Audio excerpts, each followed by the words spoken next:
So who would like to begin our recap of last session, the Dromining? God, I can't even remember where we We began. fought Gervasid's minion. Oh yeah, We kind of just walked up and said, "So, how we do this?" He's like, "Well, we're gonna fight honorably," and we're like, "Well, immediately did not sure." fight honorably. Yeah, we have a dude that's We hiding. asked him if it would be honorable if we did it, and he went, "Just do whatever you're gonna do, and I'll tell you if it's honorable afterwards." Sure thing, dude. So then we started the fight. He kind of just walked up to Zara, said, "Hey, step." And Stabbeth right through. I had to roll a Then- natural 19 to hit Zara, and my first attack just goes yoink. Yep. All right, next one, do some stuff. Next turn, hey, walks up to Stab. Gallows, stab. Boom. Another veritable explosion of blood and guts and gore. Yep. I kind of was one-shotting one of you per round, I realize. You just walk up. Yep. You're dead. And touch. You're dead. And so we were like, Oh. Zoran might have shit. survived a round. It's lit. so it was looking bad fast. So eventually, we threw a lot of crap at him, and then he died. Yep. Um. Sounds about right. You used the black hole scroll. I did. Gravity sink Uh, well? It's Yeah, I did. Didn't destroy I heart full of managed to thing. suck Zara after the end of the spear as he got dragged into the middle of the sinkhole. So First of all, No, phrasing. that's- Second of all, great use of it, because you literally saved Zara's life, probably. Then from there was two things that happened. One was, hey, look, there's this cool carriage that's been knocked over. What's in it? It's a dude that's been completely skinned. oh yeah. And That another was dude who's determined- just kind of dead. And a lot of It was money. determined that was Yeah. was Bright Whisper. So Bright Whisper dead. Yeah, through various questioning, through talking, we learned, hey, it's Bright Whisper. Don't know why they took the skin. Oh yes, we do. I mean, yeah, we know. But Not then in we that didn't. particular moment, though. Yeah. I And think I made a guess about it being stealing somebody's face related, and ended up being right. Uh huh. and so we're like, well, dang. And then then the other part was I looked over to the two weirdos, Bright Whisper and Leora. They're acting weird. I walked up to Leora and said, "You ain't Leora." Dispelled the illusion magic. Surprise, it's the frogs. And then also surprise, there's a Surprise. giant bird boat going down the river at Mach 2. Swan boat. Yeah. So we The ran after carriage awaits. we ran after them to stop them. And got a lot of information that Bright Whisper is now, in all intents and purposes, or say Zan is now, all intents and purposes, Bright Whisper because they donned a Yeah. mane. Something about the Fae and stealing faces, man. That Yeah, comes up like- later. Stole his whole identity. Any magic that would detect Bright Whisper will detect the new Bright Whisper. Like, Yep. And so there's a whole conversation about what does The plan. Artemi do about that, because he's got to report back. Yeah. And well, yeah, he basically reported that Yan is gone. Yeah, then didn't. That's not Done. a lie. No more. Yan is no more, is I think what actually I said in the dead drop, which Yippee. yeah, That's true. but struggling with how to, because we've had some issues with the disposables being, how do I say, over interested in Artemi's honesty before. Fighting Vulture and getting our ass kicked. I am concerned. We're stronger. Yeah, and that's basically what Yan said Yeah. when, or Bright Whisper said when Artemi was like, "What the fuck do I tell them?" And he's just like, "You're stronger now. Don't worry about it." We And the got answer him. was, I worry about it. So Yeah. After that, he told us his plans of taking down the whole like slave trade system, basically, and general good guy stuff. It seemed, and so I'm like, okay, I'll give you permission. You can marry my sister. totally for that. And then they married. And then we And- performed a marriage. Yeah, then they got That married. is actually true. Yeah, we got Then- married. Like the marriage happened for real. It wasn't Yeah. just nonsense. Then we decided to sleep, take a good nap. I think again at the good old house. While we were there, Dad basically said, "You know what I did, kind of fucked up." And I'm like, "You know what? I'll forgive you Yeah. later." But I appreciate it. Also, the dude, that one astrologer dude, I tried to kill him. They never came back. He's down there. He might know something about your curse. Said something about Tav and don't, at least they didn't turn into Tav or something. Go have fun. Then we ended at basically deciding, hey, we we do need to go to Crabber's Cove again to talk to snails, or we can go to the well. And then Gallo said he can prepare sending just to warn Luna that hey, we're probably either not going to make it or be late with the snails. So Whoops a doodle. Yeah. oopsie. And while all that was happening, Zara had her own little Sure adventure. did. Yeah, family She bonding. Sure did. She went back to the dead bodies to try and cut the face off of one of them. Turns out Artemi had taken the heads, so had to go to Artemi. Found a flower in the woods that looked particularly hardy and brought it to its full bloom, then killed it and burned the rest of the plant. Ended up back with Artemi and went, hey, can I get some head? Can you get... And I was obliging. Yes. Asked Artemi for the severed head to cut the face off of. Also had a nice little check in. Hey, this was messy business from your past. You good? And the answer was what, like no, but yes. No, but what can you do about it? Yeah. Yeah. And so there was a little bonding moment there. Zara was about to take off with the head to try and cut the face off, and Artemi offered to help, bonding over their macabre task. And Zara communed with her patron, asking for, thanking her patron for the rather effective fire that we used in the battle earlier, and then doing the classic warlock thing of being like, "Hey, can I get some more, please?" More, please. And being told that she would be her patron's tragedy in exchange, made to kiss a severed face. The flower. Just the flower. Yes, as proof. The flowers blooming from the mouth of the severed face. Details. Yeah, that makes it so much better. And I believe that is where we ended the session. Yes. All right. Does anybody have any questions or anything? Because if not, A lot, but you know. none that could be answered. Yeah. So many questions. Well, some of them might get answered this session. We'll see. I will go ahead and say that everybody who participated gets an inspiration. Woo. Wait.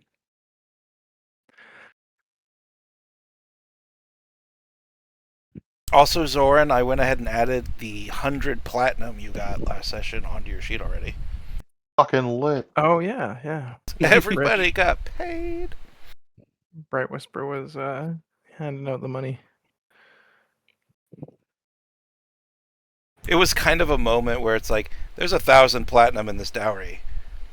What if we just took half of that? So they did. To balance the curse. To balance the curse. That's And then what they it's gave the for, other half yeah. to Malric, who's like, "Oh, this is so much more than he promised me." Like, Wait, I got more. all right.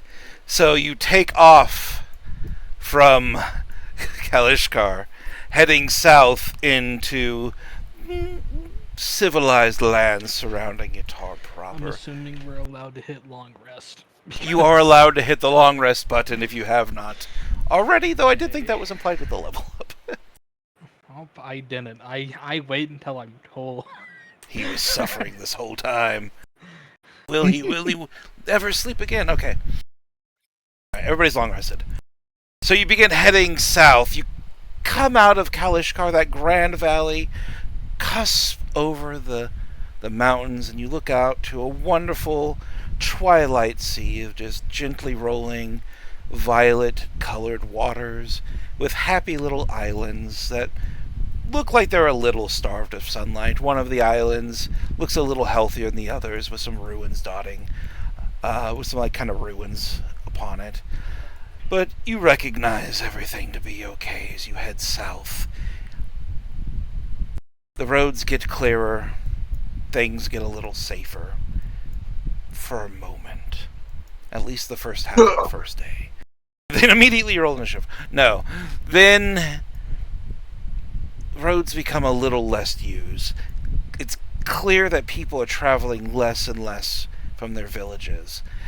The hamlets you cross are guarded and, full of people just who are guarded and reserved, not actively coming out to talk to you, save for maybe the children and a few curious people looking out of their windows. But people don't greet you. And the sky is getting darker with seemingly every step. On your second day, you begin to pick up, we'll say, landmarks that are leading you to the south. There's Red Phoenix Mountain to the left, which you know is near where you're supposed to go to find Astrologer Cohn's observatory.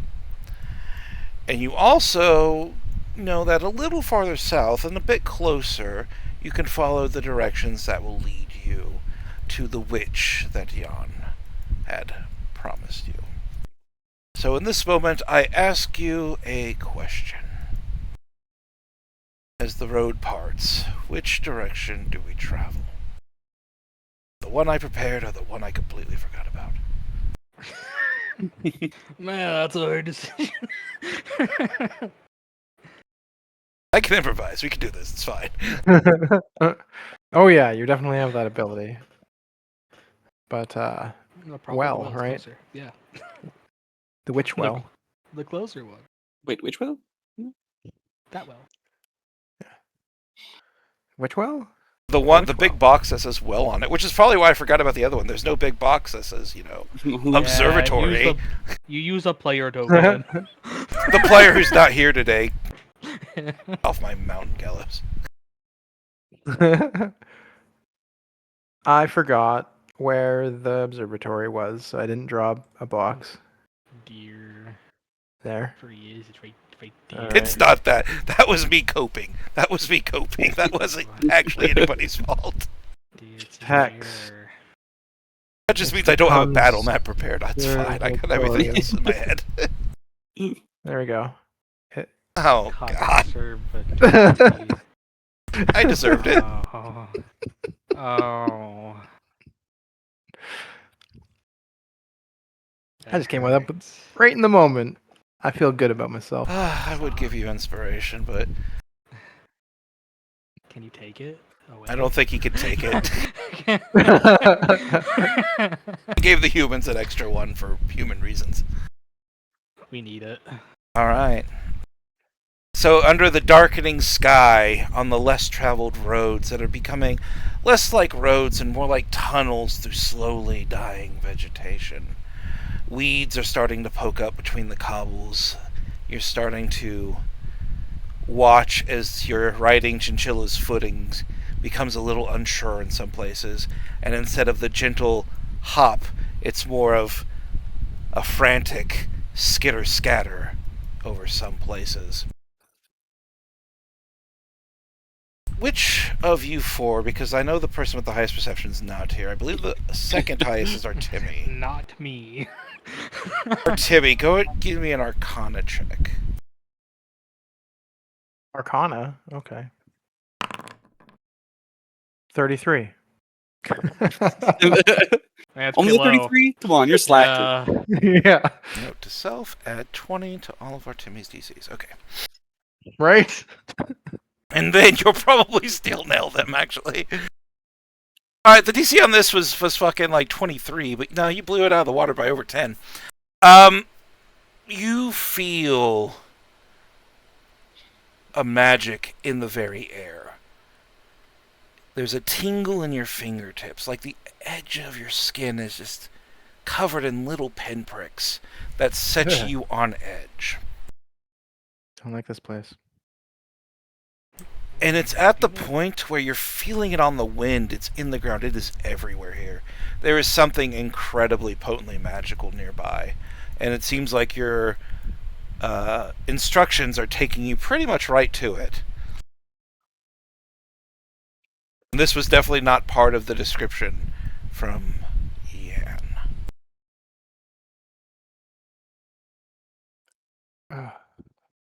Well, be careful. This might not be quite what Bright Whisper advertised. A witch. Do you not feel the magic in the air? Alright, Kalis, go and give me a roll to see, feel if you can... Man, I'm the most Can you feel it coming in the air organically- tonight? Find out. Looks like an Yeah, itch underneath your fingernails. Do you remember how I said I'm going to add 20 to Artemi's? That's not. This Oh, isn't did that what I come to meant. me? Oh. There it is, yeah. Doesn't mean you succeed. Yeah, no, I mean, I. But you did fail by 10. Arcana check. Great, yeah. So you can feel something's wrong, but you don't know like the arcane nature of it in general. There's something going on. I don't know here. how magic works. I know how my magic works. Anything else? Do Out you? of my purview. I'm with Artemi on this one. I'm not sure you have any idea what you're doing. Just stuff happens. I know how to make the things I do. Anything else? No clue. Yeah.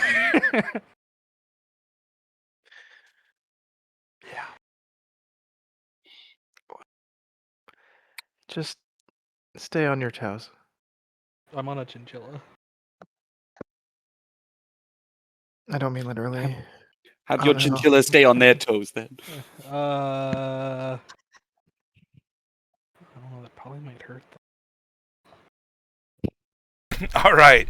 So as you're discovering this magic in the air, Artemi, you're feeling it settle on you like a weighted blanket. And then you have the sinking suspicion like you're being watched. As if the very stars themselves, all 5 of them, there's only 5, but as if the very stars you can see have opened up like unblinking eyes and settled their gaze upon you. It could possibly be the birds. We don't know. It's the birds. But the birds have left you alone after your recent forays with your mentor, let's say. So you know it's not the birds, but you have this feeling like you're being watched, or if the world for at least this moment is paying attention. And Artemi's not the only one that feels this. He's simply the first, because this will settle upon all of your shoulders like a anxious mantlet. Do I feel it like as in like a shiver in my spine, so to speak? You could, yes. If possible, could I look up at the stars? Alright, you turn your gaze heavenward. And in that twilight sky, you see the 5 blinking maidens. Can I make an intimidation check? Young man yells at clouds. I like it. Go ahead. Yeah. I'm not even gonna yell. I'll just like stare. Stop. A DM, can I aura farm, please? Fucking. Holy shit! Hell One more yeah. star. They run away. The four maidens now. Love it. That's amazing. Call me Star Scourge for Dawn. God damn it! This is so fucking ridiculous. I love it. Can I intimidate the heavens? Nat 20. The answer is yes. Apparently, yes. Yes, you can. So this is a moment where Zoran stops and starts staring up at the sky, and just the sheer of him stopping and turning his this draws all of your attention, at least to him. I don't know if you're looking up at the sky where he's looking, but all of you notice that this is happening, and Zoran just stands there for over 5 minutes, glaring up at the stars. Perfect. And you swear by the end of that 5 minutes that weight upon your shoulders has lifted a tad. It's as if the stars aren't staring at you in such a horrific manner, but they're simply glancing over you on their way to stare at better things. But that moment passes, Kathak, you feel as if you have won this staring contest, and you find yourself alone on the road. At least you think you should be alone on the road, but you're not. Because Yeah, we have the chinchillas. yeah, because not only do you have your chinchillas, but standing by the road about, we're going to say 100 feet down, just kind of down the road, you see a small, yellow, brightly colored, very, very, very happy dog. Okay. I thought you were gonna say yellow bird. I was please no. No! It's a yellow dog. Hey, yellow bird friend. Not a A yellow yellow dog. bird. Anything but a bird. Bird. Dog. Zoran will get off the chinchilla and approach the dog. What kinda the just- dog doing? Yeah, exactly. Kind of just make eye contact with it and outstretch his hand. So you kind of get off your chinchilla, walk up towards the dog. The dog is wagging its tail. It's just the happiest little thing you've ever fucking seen. And as you hold out your hand, it wanders over, its collar rattling with every step. It's clearly owned by somebody. And it walks up and just kind of sniffs your hand and nudges it like it wants to be pet. I'll pet it, and then whilst petting it, I'll kind of reach for the collar, try to identify any names or rights of ownership. Etched onto the very metallic collar is what you can presume to be the pet's name. This short-furred golden creature is soft to the touch, clearly probably had a bath in the last couple of days. But on that golden collar of it is etched the name Barcone. Barcone? Barcone. Another cone. Is that with a K or a C? Okay. I gotta don't do that. It's actually Barcon, but I had to do the cone thing as a joke. Archon's Barcon? Okay. Ignore the name. Barcon. Barkin. Okay. He be bark. Alright, so you have this happy little dog that's just kind of sniffling your hand and nudging you. I'll pet it and kind of alert the troop that I'm petting a dog on the side of the road. I think after your incident of intimidating the stars, they know what you're doing. Thick. I'll kind of give it a piece of a ration. Maybe I have a piece of dry bread or cured meat and kind of give it to it, and then kind of just wait. All right. Yeah, it greedily eats whatever rations you give it. And just wagging its tail the entire time. Is anybody else doing anything to the dog? Well, that have its pets. All Just right. be like, Bound for an owner. I'm I gonna can. be looking out for an owner or somebody who's looking for the Yeah. dog. You Because, will eventually see the owner because you will see somebody kind of slowly meandering down this road that leads south towards whatever that magical something is that's causing the area to feel so awkward. The first thing you'll notice about this creature is the hat. The hat is the first thing you see. And first you think it's a brightly colored red rice hat. It is not. Somebody's wearing a whole ass mushroom cap like it's a hat. Looks to be like a dried mushroom cap that's just been made into some kind of headwear. And this old turtle is meandering down this path, leaning on a mushroom bedecked staff as it's making its way towards you, very, very slowly. more turtles. Oh, goody. They are some ways away. We'll say they're over 120 feet away, just kind of slowly shuffling towards you. I will go and give you their art. Menacingly.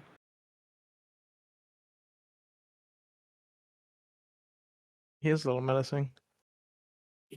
Just a tad. Yeah, I was about to say, It's they gave that person a menacing look. It's probably AI. I have no idea where it came from, but I found it. This guy fucks. Oh, okay. My dude has a beer gut. Do you see the mushroom cat? That dude Yeah. fucks, bro. Do you see? Feels like it's not really on his head. I know, that's why I think it might be AI, but AI, yeah. It looks as if it's growing out of his neck, kind of. kinda, yeah. It might be. It was really hard to find a turtle with a mushroom hat, so I took what I could get. Fair enough. Yeah, that's pretty specific. Alright, so this creature's meandering towards you while you pet the dog. It's just going to keep walking up to you. Does anybody greet it or say anything as it shuffles its way towards you? I'm gonna go jump into the shadows. Yeah, I'll shout out. Hello, Oh. is this your dog?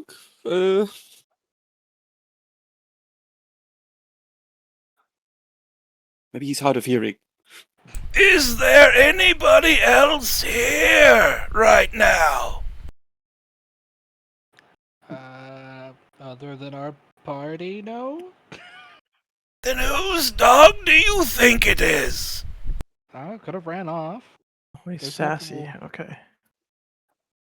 Start There's an astrologer that lives, half a day that way. And he's just as he shuffles, he's like, "Bargon, get back here! What have I told you about trusting strangers?" No. The dog ignores him, continues to get petted. Yay.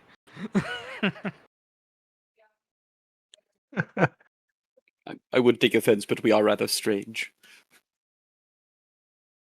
Well, yes, you have a. Gets closer. Eyes squint. Clearly, this creature should be wearing glasses. Because it's squinting at you like it's having a hard time seeing. However, due to just the nature of this being, it almost looks like it's glaring at you menacingly while it does this the entire time. Menacingly. Well, why have you come here if not to steal my dog? Close enough where it doesn't have to yell so loud. It does. A mutual acquaintance sent us your way. Looks at Ardemi that when I don't have any acquaintances. Looked at. Never Why is met he- anybody before. This. Oh. Where did Ardemi go? Ardemi, we're here for you. Meanwhile, Timmy, make a stealth check. Oh, This yes. creature has a pretty good chance of actually spotting you, so Ooh. we have to see. Okay. Oh, I don't think so. Jesus. Oh, Why are my rolls so high? I want to save these rolls. Because these aren't the triple rolls. Duh. Yeah. You don't have Yeah. advantage at all. Right. Exactly. That's how this fucking goes. This turtle meanders over, kind of reaches down to scoop up the dog, who just gently sidesteps, like, because he's bending over with like all of the grace of like an old person who doesn't want to move gracefully. So like Just the bones creaking are and creaking, the aching. muscles are moving, Oh, yeah. and then the dog, right when this old creature finally has it, just steps out of the way, which ruins everything. And now the turtle is leaning on the staff, just like, ugh. That's what I get, Barkon, for getting you off your leash. I guess I should thank Such you a for nice not eating doggy. him. Why would we eat a dog? Do you know how much food that is right there? That's at least... Looks at the dog. Go ahead and give me an insight check. It's at least. Yeah. Nice. Pretty sure the dog isn't really the emergency food supply, Yeah. Pretty sure. but you can't be 100% sure.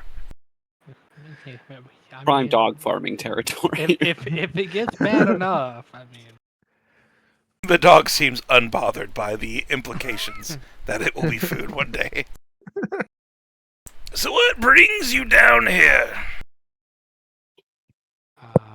I still was- look for our Timmy. I'll just say from the shadows. We're looking for a well.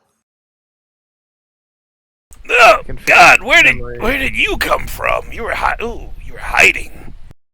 Smart. Yes. Not smart to reveal yourself. I'm not very trustworthy, but you seem trustworthy enough. You just met me. I could be plotting to kill all of you tonight. That You one try- points to Zoran. Looks juicy. Your dog True. acts too well for you to do that. Another suitor for you. Ah, All right, Shadows. Speak. Why are you here? Looking for a well. a well that fixes memories. I'm told mine are mashed. Well, whoever told you this was vastly mistaken. I am the guardian of the well, and it does many things, but it doesn't fix anything.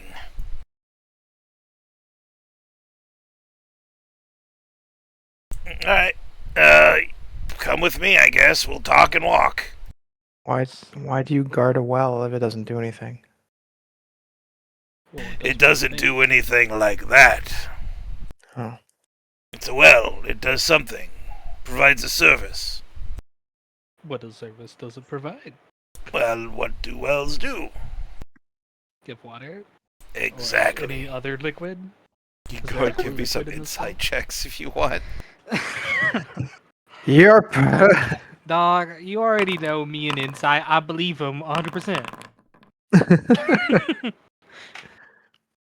I feel like I can lie to you guys a lot more easily when Gallows isn't here. Just saying. Oh yeah. Dog, You can lie and hide. you could say that, lights went out, and I'm like, you know what? I believe you. It's nighttime. I just so happen to here just to keep it honest. I will also roll. Okay, double 12s. You know what? I shouldn't be rolling for Well. Gallows because that does happen. There it is. 12s. It's the number. That means He's he with us in wins, right? spirit. You don't really find anything like strange about the statement. Nothing comes after you, Artemi, as particularly shady. It's clear that this person isn't telling you everything, but you don't really find enough clues in what they're presenting to pick up on what it is. Guys, did Ekin mention a well of some kind? Shrug. Don't recall. Neither do I. I'm seeming to remember it feels like it was much longer ago than it actually was. The old method of traveling that we had agreed upon. Am I crazy? Oh, you said there was some way to travel through a well, right? Yeah, that is Yes.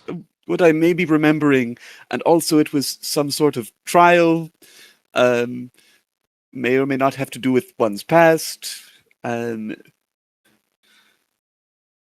while you're This is- talking about this, like, It's coming Arcot back has to me now. stopped. He has slowly turned around, muscles and bones creaking with every movement, and now he's just staring at you while you're just explaining this. Well, it seems like you already know what you're walking into. You're one of Ekans. Ah. Question mark is certainly implied. You're one of Ekans, but you're not. I don't see Ekan with you. Oh. He Yep, became a puddle. We have a memento. Became a puddle, and you have a memento. We believe he passed away.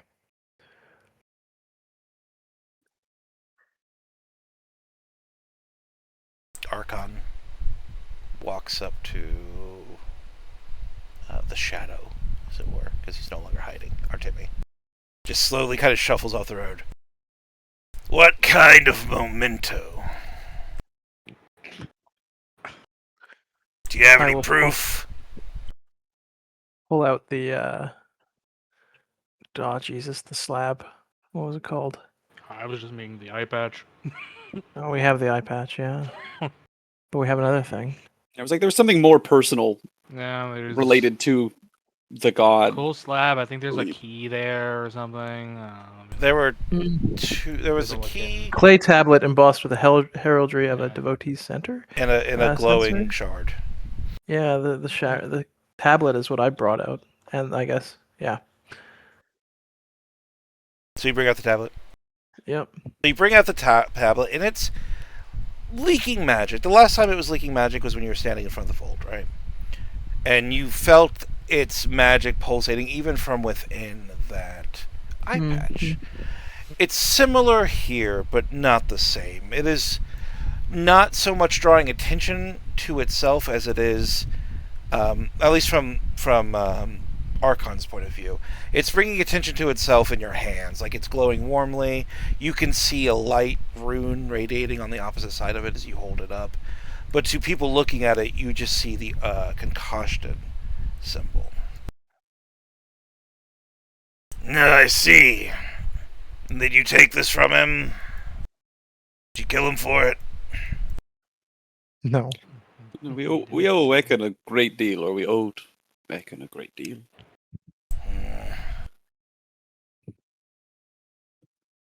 We would Alright. be dead without him. Yes, as would the entire city of Crabber's Cove. And Yes. we were presented a rather difficult choice to aid Ekin in defending himself, or prevent the great crab from destroying everything around it. And we chose what we thought Ekid would want us to choose. Yes. Also held out hope that maybe Ekin could slip away because he's kind of a slippery bastard. The entire time you're doing this, Archon's listening incredibly intent, like he's not being gruff. He just has his eyes closed, leaning on his staff, listening as if you were voices on the wind rather than people right in front of him. Zorn will ask, who was Ekin to you? Friend? You said you had no acquaintances.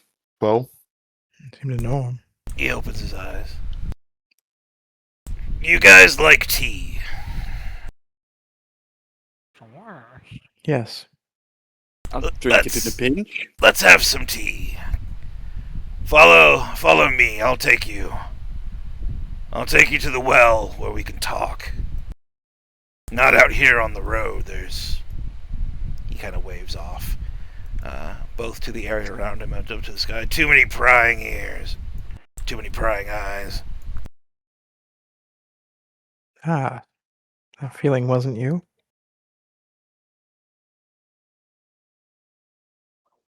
And what feeling was that? Feeling like the stars were watching. The stars were watching you, huh? I'm not sure that's true, but that's what it felt like.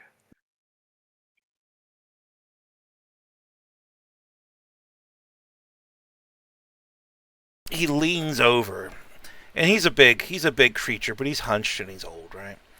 And he leans over with his rough, unhaired face, and as he's staring at you, you just need to be able to see a little more, and you might be able to figure that one out. Pats him on the shoulder.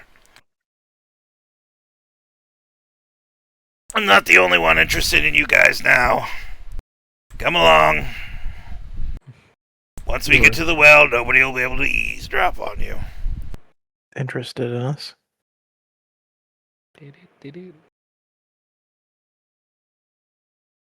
As a group, we have like a little over 3/4 of the normal eyes people would have, so seeing's not our strong suit. Yeah, you don't need eyes to see, you know. That's a new one. I haven't heard that before. Feel it. We're in a world of magic. He's just walking around. You don't think you can't figure out a way to see without eyes? Look, you're missing half your eyes. You don't have eyes anywhere else, do you? Not that I know of. Do you, Soren? I've only had the two since birth. Oh no. You got the Apparently one on lost the back of your hand. Don't think I didn't notice. Was hoping you wouldn't. Yeah. Hmm. All right. And with that, he's going to just lead you back and have conversation, but he's going to steer away from anything serious, right? Afraid that something or someone is eavesdropping on you. Just talk about eyes the entire time. Pretty much, just literally every time you would try to guide it back to something that isn't small talk, he artfully redirects or dodges it. But you're getting closer to whatever that sensation is. That magic in the air. Every step takes you nearer and nearer to it. And after only a couple of miles, you find yourself off of the beaten track, wandering animal trails, going deeper and deeper into unknown woods. And just what seems like a few hours after that, you find yourself at the Well of Radiance. I'm going to bring you to the battle map. Don't worry, it's not necessarily a fight, but it is a battle map. It's a map. It's a A map. for battles. What, I've had a lot of called shots these past two sessions. Wait a minute, I remember this place. Yes, we actually used a variant of this map for our first boss fight. Wait a minute. Mm-hmm. Go. We can bring it back. There you go. There it is. Actually, The hidden crypts. Yay! Let's No, water. Look, it's There we the are. shield. There's a shield on the ground. Zara's first shield. My first. I think I replaced it with one that didn't turn to stone. No, take it And- back. I could get the spear back. There's no shield anymore. You took it. Mm-hmm. After a while of woodland trails, the ground opens up, the trees part, and you find yourself in an ancient place. What construction there was has long since been weathered down, worn into just a long resemblance of what once was. Bridges cross this chasm, first one leading from the cliffs on the south side to that center aisle, and then from the center aisle to the north side. A table has been set up on that island, as well as a small collection of dog toys, dog treats, and just bags and bags of bags of just random assortments of goods, rope, anything one might need to do anything has been collected by this person and then unceremoniously dumped in a pile on this center aisle that he leads you to and offers you a seat. The problem is there's only 2 chairs, Oh. and he takes one of them. Oh. Artemia is completely fine with standing. I'll take a seat. Da da da da da. Da. You know, it's right there. Hey, buddy. Hey, look at this dog. It's right here. I pet his dog. Oh, sorry, I was pushing the wrong push-to-talk button while I was narrating. Oh. So let me go back to narrating. Where the hell was I? Yes. Seats, chairs. Yes, there's only the 2 chairs, and as you cross that first bridge, that center aisle, closer you become to that waist-high well that just oozing magic. It seems to be sucking the very magic out of the air as it coalesces around it, funneling it further and further into whatever lurks in its depths. It is impossible to ignore by anyone with a magical spark in their system. And Archon seems to treat it as if it's just another thing. Like this is every day for him. It is uncomfortable being this close. How does that not bother you? No, I've spent a couple of years here guarding it. But you'll find that this thing doesn't bother much people like me. It only bothers people like you.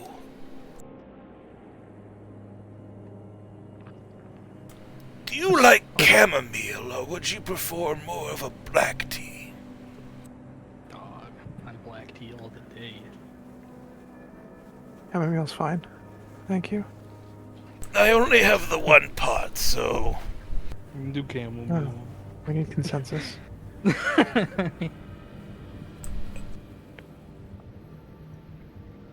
I'll have whatever everyone else is having, so 1 pot is perfect for me. Chamomile it Chamomile is is. fine. Yeah. Alright, well, it seems like everybody wants chamomile, especially this guy. Points over to Kalis. I can see the need for chamomile in his eyes. Life is pain, little friend. Yeah. He just grabs a pot, fills it with rainwater because it's lightly raining at this point. It just heats a flame under it and starts, basically in his hand, he just creates a little flame in his hand. He's just heating his little pot of tea. So, tell me of Ekon. Tell me of what you know, and tell me of why you have come here. We're safe.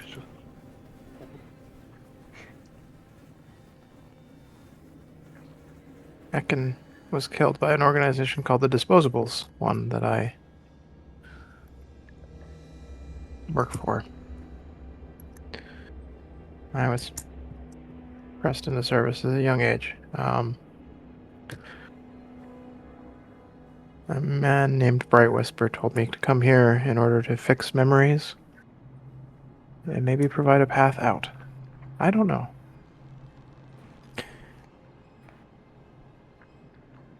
Ah, yes. Bright Whisper. The man with the mane, correct? Yeah.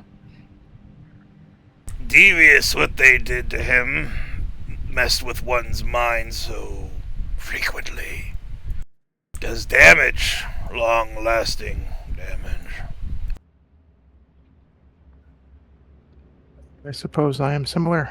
And have you come here to have me examine your memories? Or have you come here for that? Just motions with his head towards the well. Or perhaps a bit of both. Perhaps a bit of both now, since we realize what the well is.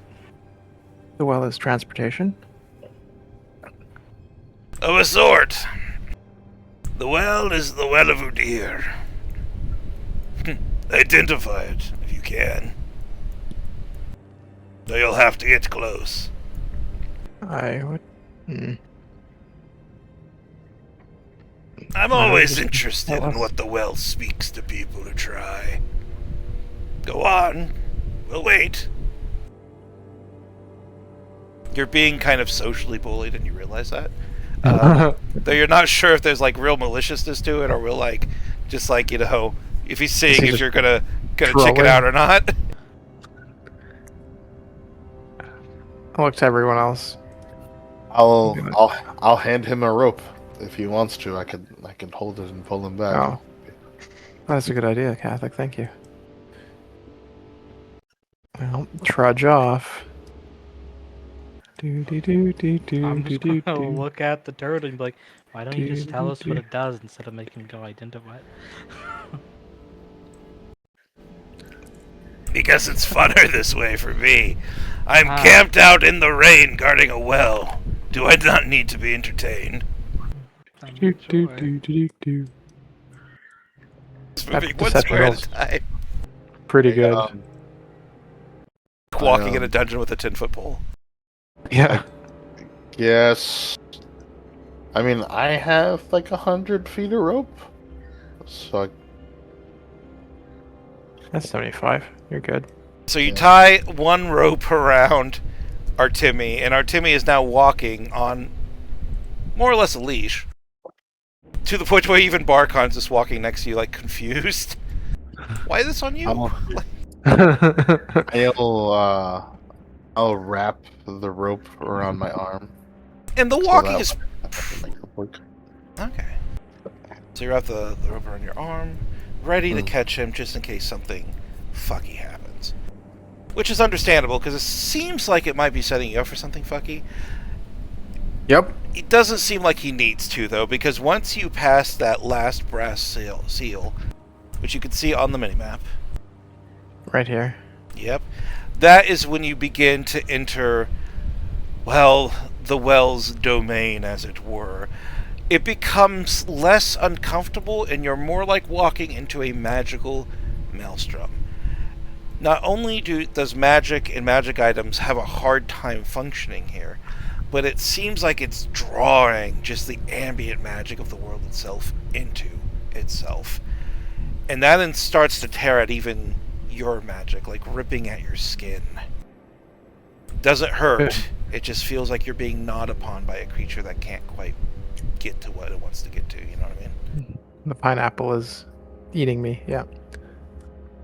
Yeah, pretty much. Pineapple's eating. As you get closer, go ahead and give me a perception check. I'm so good at these. Come on. The DC's I'll lucky.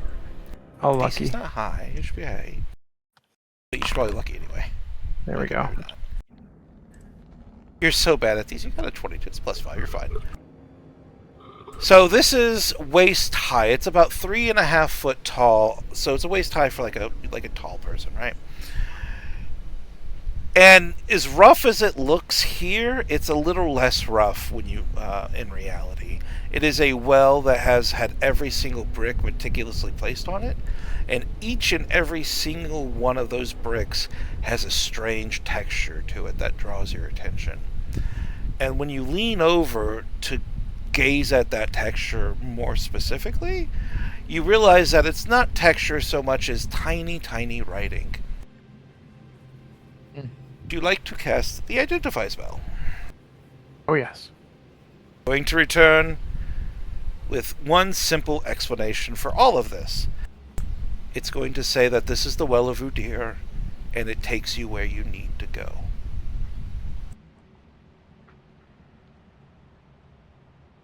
But you do realize, you could also give me an Arcana check if you would like. I'm kind of using this as your passive magical perception, I realize, but... That was that one. Which means a 25. I think that's the first nat 1 it saved you from, right? Yeah. Alright, so...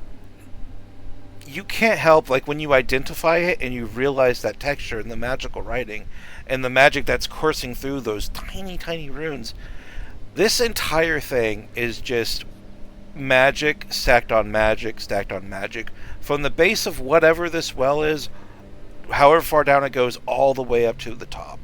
It is brick by brick foundation on like a foundational magic upon foundational magic. Each spell of the first brick leading to the one of the second, building up to a crescendo of magic, culminating in whatever this is supposed to do at the bottom. You will know that this well needs to be jumped in to function, and its function is simply that it will take you where you need to go. Make of that what you will.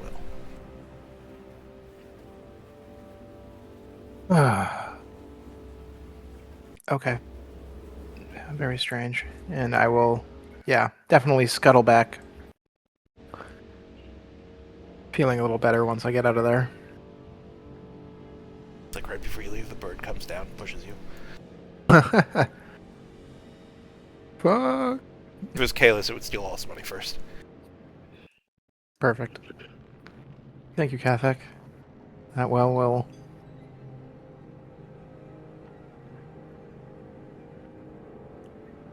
take us where we need to go.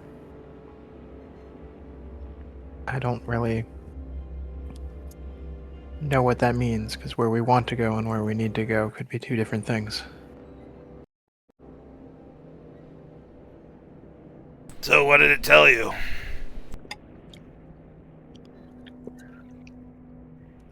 It's magic built upon magic. Foundational aspects. It eats magic? I don't know. Didn't tell me that, but that's what it felt like. It felt like it was tearing at the very essence. But it is a transport of sort. It will, take us where we need to go. Of sorts, yes. And that is fundamentally what the well does.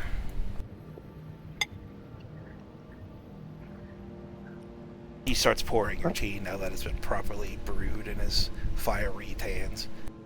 It's hot and it is chamomile tea, so if that's your thing, it's probably not Kalis's, you will enjoy it. If you're Kalis, you will probably be pining for black tea the entire time. Sad times. First one to speak up. Doesn't get, I like black tea. No, I like chamomile. Yeah, oh, fuck. Okay, have nice things. Sorry, buddy. So, I'm not sure. Didn't learn what the... You said there was a trial? Yes. The well is a trial of sorts. There was once a time when people would pilgrimage from all over creation, just to visit the well and perhaps build up enough courage to leap into it. As you can imagine, well, the well feeds on ambient magic. And if you can't tell from the maelstrom, it's not meant to be its... Perhaps not meant to be its sole manner of doing so. Oh. Every record I found of it says it was quieter in the past. You know why it's so loud now? I don't know. It had been a while since I had seen it, and I only returned a few years ago when I heard rumors of strange monsters appearing around the well. Oh, no. An old friend of mine made a pilgrimage here. Said something called a defiler had leapt out of it. Ever since then, I made it my mission to protect this place. Keep such creatures away from it. We have fought a defiler before. Is there any more to deal with? He takes a sip from his tea. There's always more defilers. There's as many of them as there were gods once, I think. Perhaps less if they've cannibalized themselves.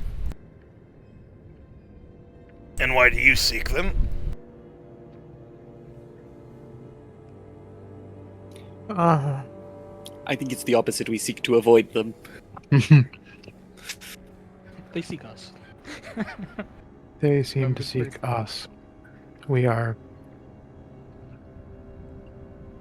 disciples of Kylos. Disciples? Is that right? Acolytes? Disciples of Kylos, huh? You don't look like the religious types. Disciples might be too strong a word. We are currently missing our religious type. That is true.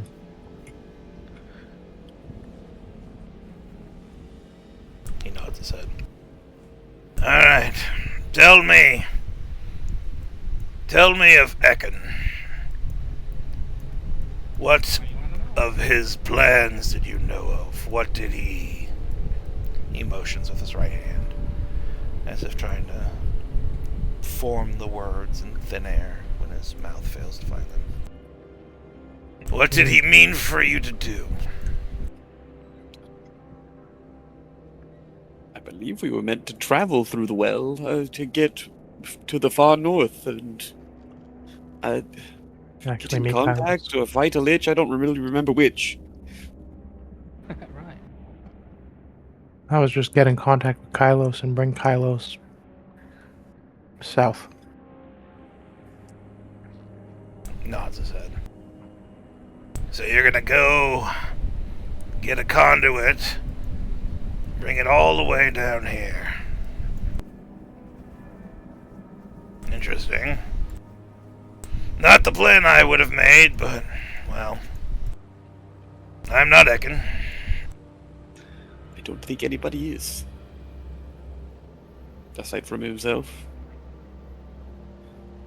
Well, I can say very little to enlighten you, due to oaths I've spoken aloud in front of people I care about. But I can say this. If you survive whatever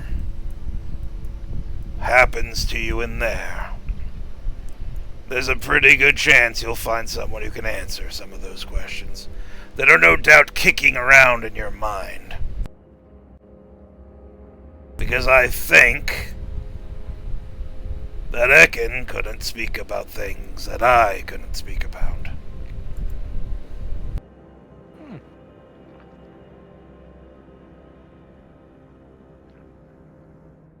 Are you It's nice to related? be on a path again. What is your connection to Ekin? Now that is something I can't quite answer in a way you would find satisfactory. He is something of a brother of mine, a kindred spirit, of shared purpose and lineage. I said you. Huh. You're religious. Is that what that's about? Oh, I was once. I was very religious once. But this isn't about religion anymore.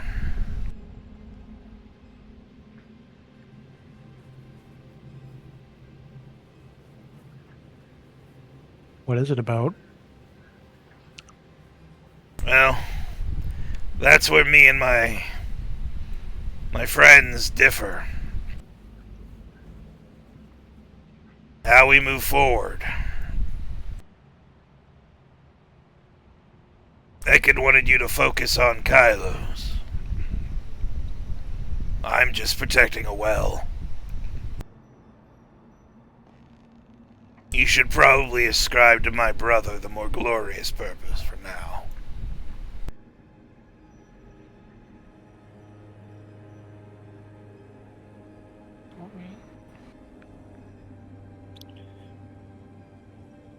Well, does that mean we're jumping in a well? I think so. First, We could talk to a astrologer first, I think. At least I would like to know how to get rid of the curse. before we, jump in and it takes us where we need to be. And also look at my memories.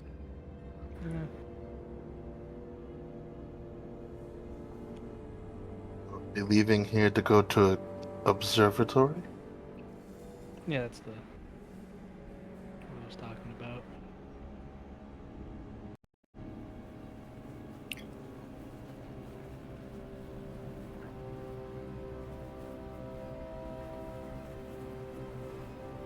You said you can look at memories?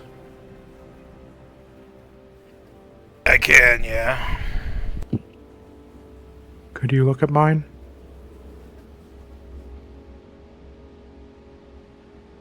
What do you expect to find?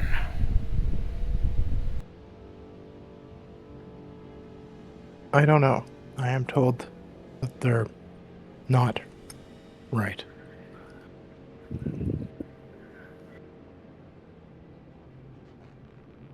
Like Yan's memories. I couldn't recover specific memories. I merely told him that his had been messed with. I can do the same for you, but recovery of them, that would be beyond me. You know anyone who could? I know one. Perhaps two. Hmm? The first would be, well, the creature who's responsible for my life.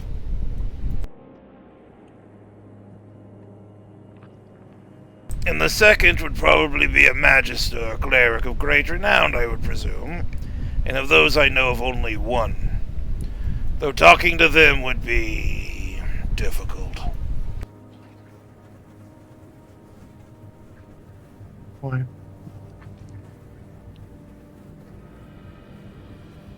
Did you ask why? Yeah. Well, because he's currently imprisoned in his own house. I mean, it's a nice house, a tree house actually, but he's stuck there. How?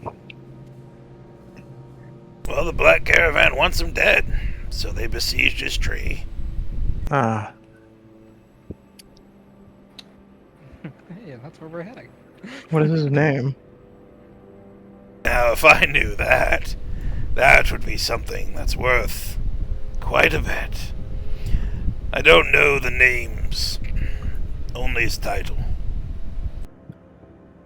And you would do well to know the difference between the two if you were to walk in his lands. Oh? Yes, you never ask the dead their name. Oh, he's dead. Quite. That's why the Black Caravan wants him. Same reason they want... well, you know. Us? No, we're not dead. That's the irony of it, isn't it? They think we're supposed to be. I think we're more just in the way of all of those people who are supposed to be dead. Thanks to Ekin, we never actually died. Or got too close to it. I'm still not certain on the details there. Neither. Whatever Ekin's schemes are, they were his own. I tend not to dabble into the affairs of my brethren. So what was the title of this person? He called himself the Eye of Seven Despairs.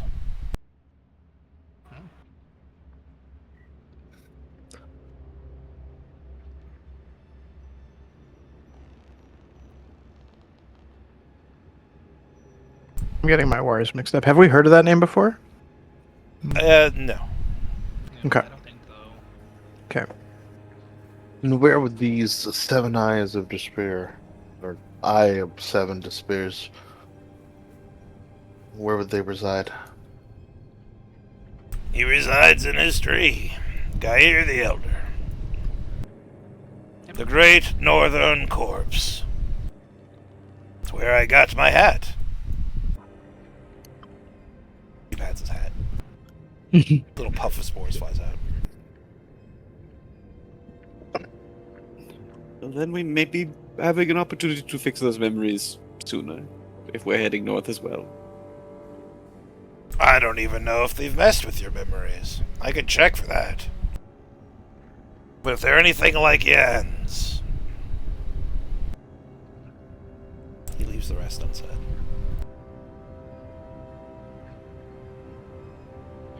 Suffice to say, most likely.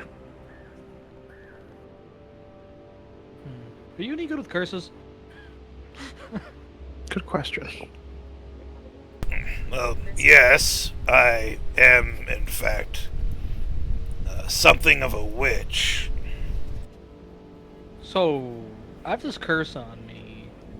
How would one remove or fix said curse? What kind of curse is it? I got it at birth, like scale. What was the exact wording was used? Scales of something. What was the other word? Was it prosperity? No. Yeah? No. I have to look. What was the exact word? Scales of prosperity. Yeah, I was right. There you go. Just call it that. It might have been slightly different.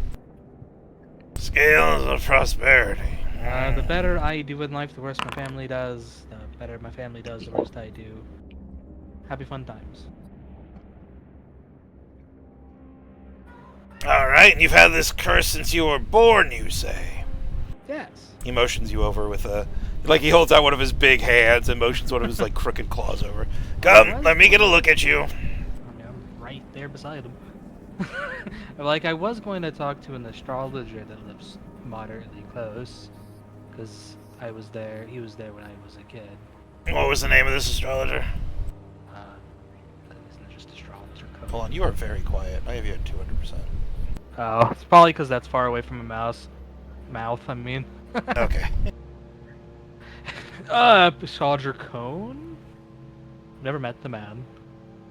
Astrologer Code, huh? Yep. And they're the one who put this curse on you, or they're the one who found I think they're the one who found it. I hope they didn't put it on me. But according to his letter, he found it. it? Well, he begins inspecting you. Well, there's some, well, bad news for that if you're looking for Astrologer Cone. Is he dead? He's very dead, yes. Oh, did two assassins get did a couple assassins get him? No, I am Oh. uncertain of the specifics of his death. All I know is he died in a town. I believe it is called Brindleshire, or Brindlewood. Brindle Spark. I'm bad with the names of these little villages. Either way, that village doesn't exist anymore. It was wiped out with the Grabfall. Ah. Well, correction, it was rebuilt after the Crabfall, and then, well, after the... He kind of motions to the sky. After the events with astrology, and it doesn't exist much anymore, I'm afraid. Oh. And he begins, like, he's inspecting you, but he's inspecting you in a way that's, like, weird. Like, he's measuring, like, the distance of Looks your at my eyebrows, arms, like no. testing out your tongue. It's more like a medical, almost like a medical examination combined with a magical one.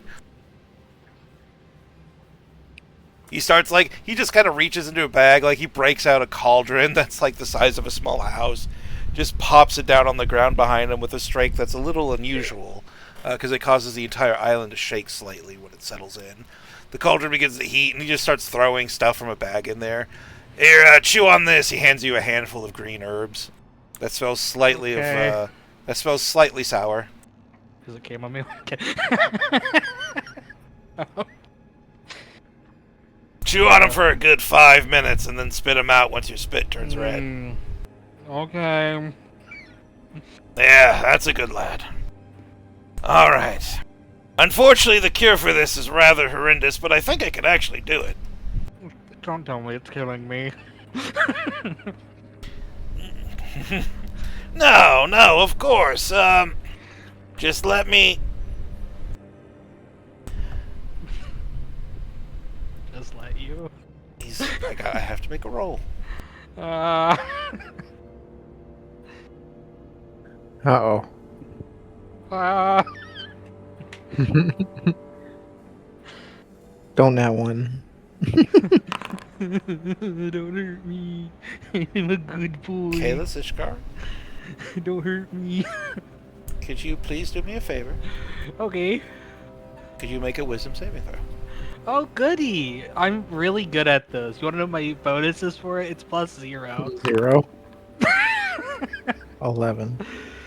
Uh, 2 1s. That's about right. Yeah.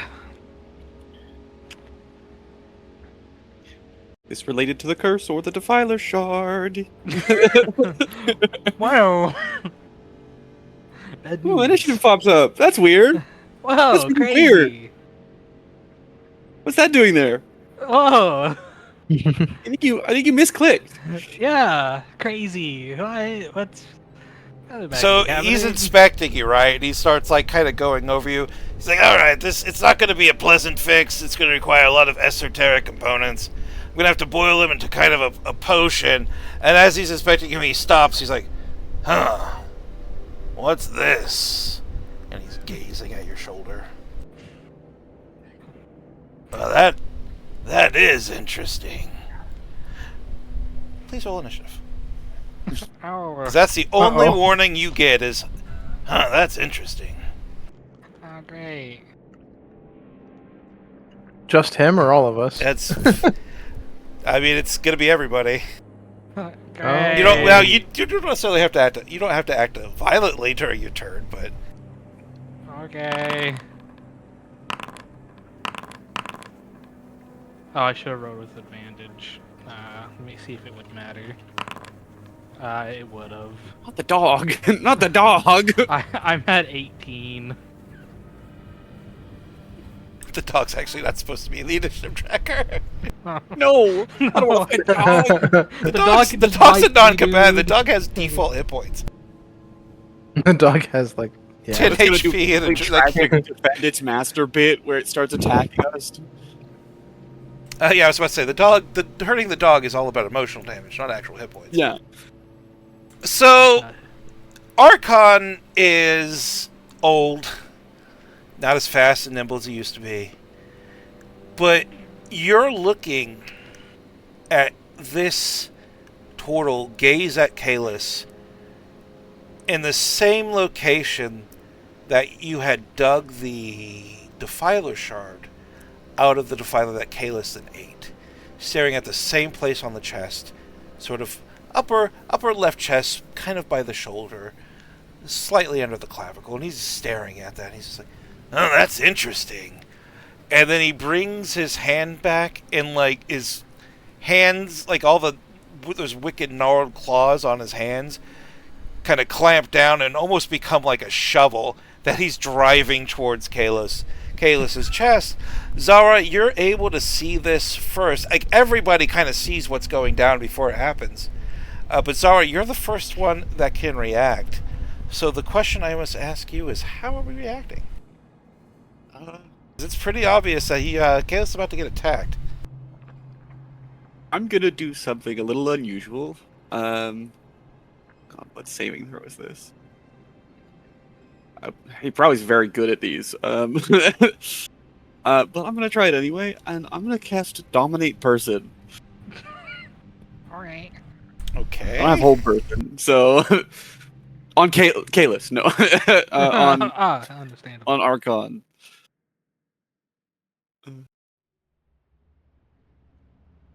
Give me a second, because I gotta see if does it count as a charm or is it its own thing?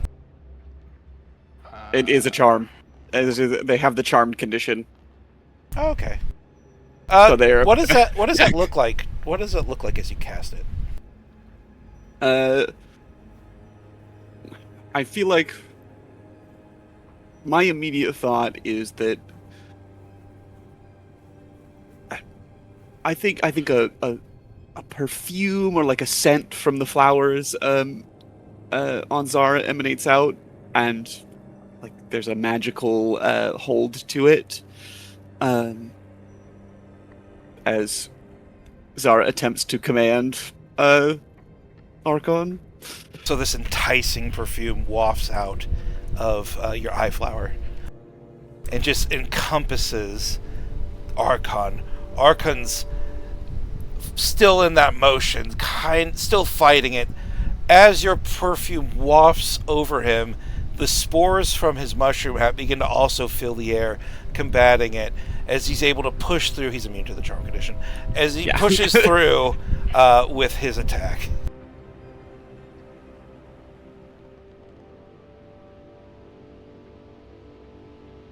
Yep, that's my action. It was worth a shot. Alright, you watch this incredibly potent, like, dominating magic shrugged off of this creature as he's continuing his attack with Kalis. His face hasn't even begun to process his feelings about this attack. It's just happening. Artemi. Alright. Artemi's gonna see what's going down from the back. Yeah, I'll give you a moment to look over your bondage gear. Move over this. What? Bondage gear. Oh, yeah. Yeah, rope No into kidding. manacles. And then,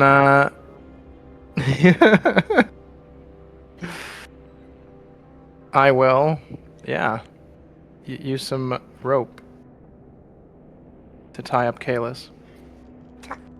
Okay. I have a plan, okay? Do you willingly Okay. choose to fail? Sure. Okay. Cut right here. All right. I'll action dash and try to pull the rope and pull him just over this little barrier here. Ah!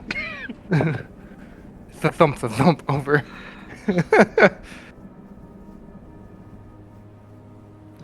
I can't move my character outside of my turn, so.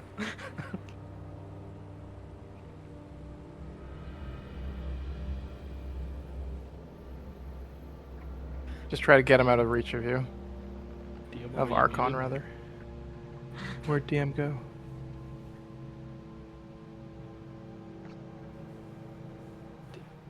There it is. Okay. DM, I don't know if you're pushed to talking or not. Oh, God, was I? Okay. I've been hitting the wrong... Okay, how... What was the Hear you last now. thing? How did you hear any of my narration? No, he no. pulled me over. Then I'm like, DM, are you muted?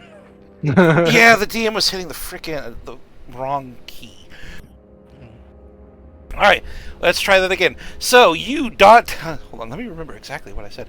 You dash around this massive turtle as he's driving that attack home. And just without a net... we're just gonna call it a net, right? And you chose to fail, correct? Yes.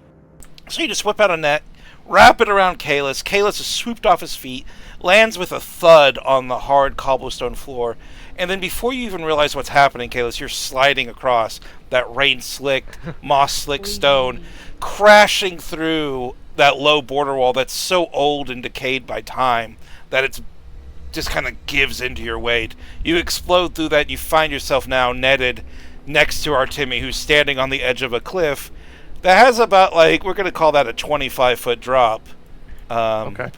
below. And I'll just yell out, where is the Defiler shard? It's being managed. All right, was That'll any be of my that turn. your action?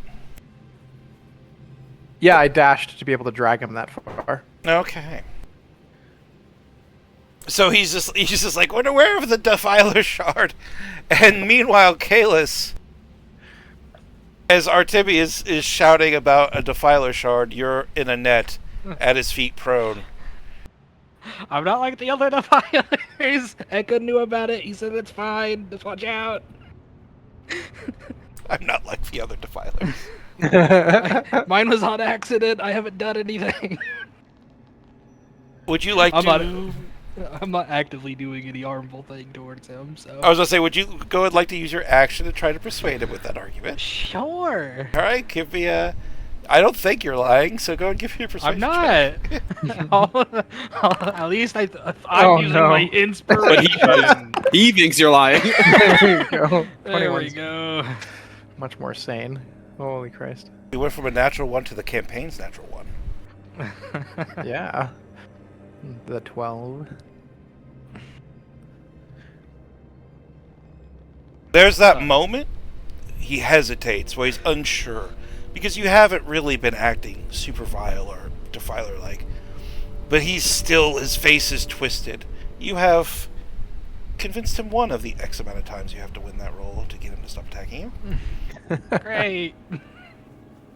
Well, I'm not doing anything against him, and I'm in a net. So. He's still focused on you, he's hesitating. I can't know that! Soren.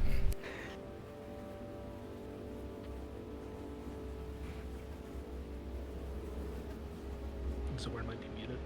You might be muted too, Zoran. I'm contemplating whether I kill this man or try to persuade him. Let's not kill him. I'll do what I do. I'll go into rage. Bonus action, I rage. I move half my speed. That's 20. Put myself in between them. I would like to intimidate this man. I'm going to try to intimidate him into not submission, but intimidate him as to understanding that Catholic Zorn, by all means, will brutally murder Kalis if he becomes a defiler.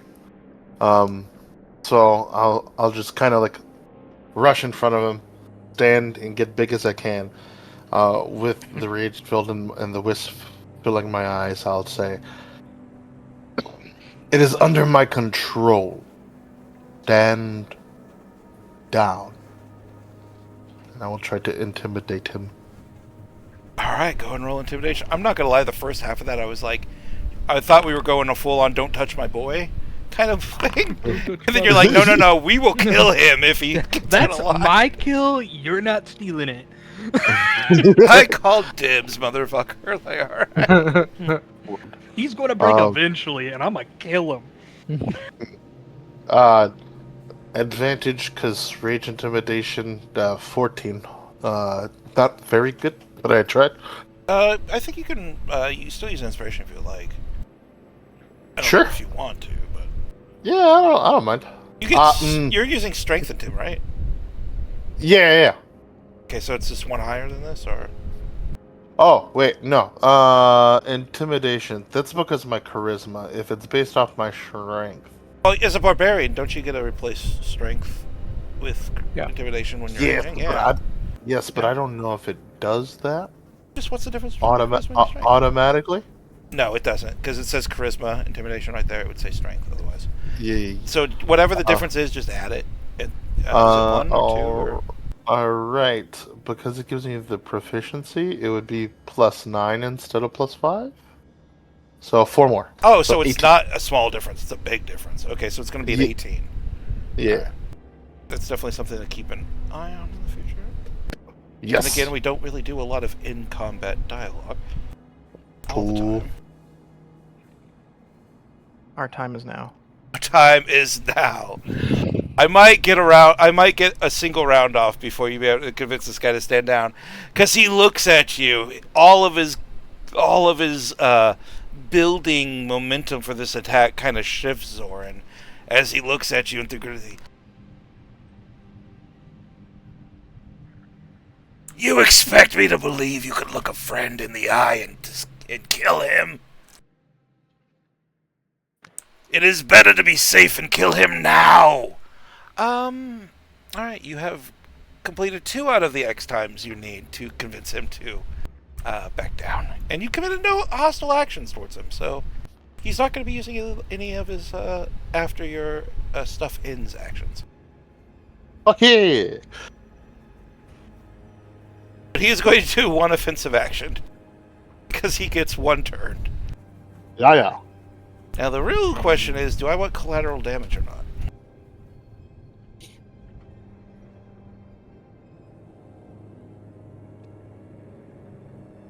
Yeah.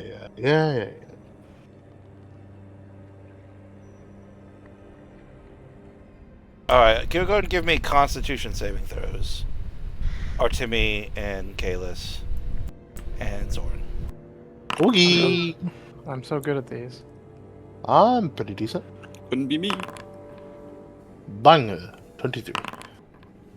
Kalis, you've passed. Zoran, you I did. failed. Artemi, you failed. Damn. That's DC cool. 24. I was never meeting it. Whew.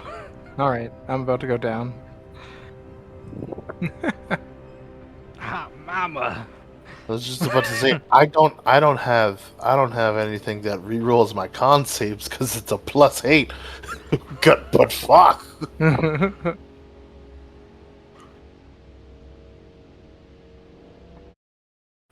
How big is this cone? This cone's pretty big. Oh my Cone of god, it's cold? a cone of cold, isn't it? 60 Cone of cold? feet. Yeah, 60 feet. Oh, no, it's not a cone of cold. Oh. Oh, okay. What cone do I know that does Constitution? Cone of- It's called a breath weapon. Oh. Ah, Oh, he's a yeah, dragon. that'll do it.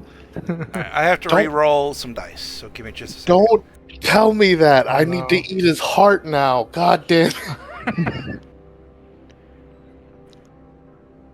He just has bad breath this morning.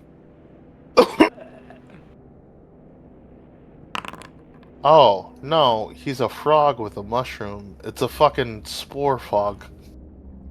Probably. He's a witch. He's gonna poison all of us. Poison.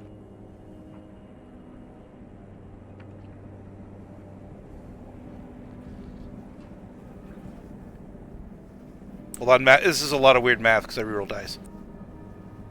Oh no. That's 19. I have a fanatical focus. I could reroll this. Do I reroll this? This should hopefully be the only aggressive action he takes. Yeah, I think I'll be fine. That's going to be 84 fire damage.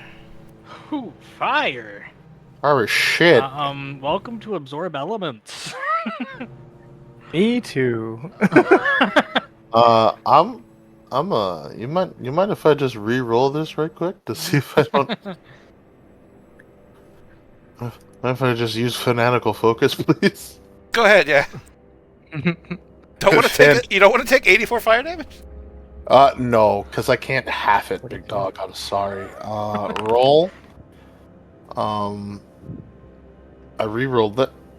I got a 27 plus 3, so 30. Oh, did you just roll it on the? Okay, I see now. Yeah. Roll the Yeah, I just re-rolled it with advantage. Sorry, I had a big flag of the stuff I was doing in front of that, so I had to scroll up. Yeah, 30, No. 30 succeeds. Okay. I think we did establish that the DC by process of facilitation is literally 24. Yeah. Fuck. Ooh. So Kalis luckily only took 21 damage. Oh yeah, I took half of that. I forgot. I Right. add more. all right, so you guys watch is this Archon just angrily now kind of steps forward, opens his mouth, and there's this brief moment when the rain stops. All of the water in the area just seems to flash boil in an instant, and then a cone of pure superheated air jets out of this creature's mouth, slamming into Zoran, peeling your flesh away with the heat of it.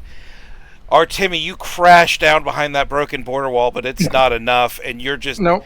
feel the flesh being torn from like the side of your face that's exposed. Your hair's now gone, your ear's gone, your flesh is this mangled mess of boiled, just steamy ruin. Catholic, sorry, not Catholic, but Kalis next to you is a lot better. Curled up in his net of protection. This net's probably gone. The net is Yeah. destroyed. Yeah. There's this moment where like he's curled up in his net of protection. Then all of this happens, and you're just left with the shriveled ruin remains of the net that's just there. And like Kalis looks around and then realizes he could just fucking like flex and get out of it, and that's what he does. It just disappears. but leaving Kalis mostly unscathed. Alright, Zara. I will be using the at the end of your turn stuff now. Please I think stop. Zara's gonna go Yeah. old school and just talk.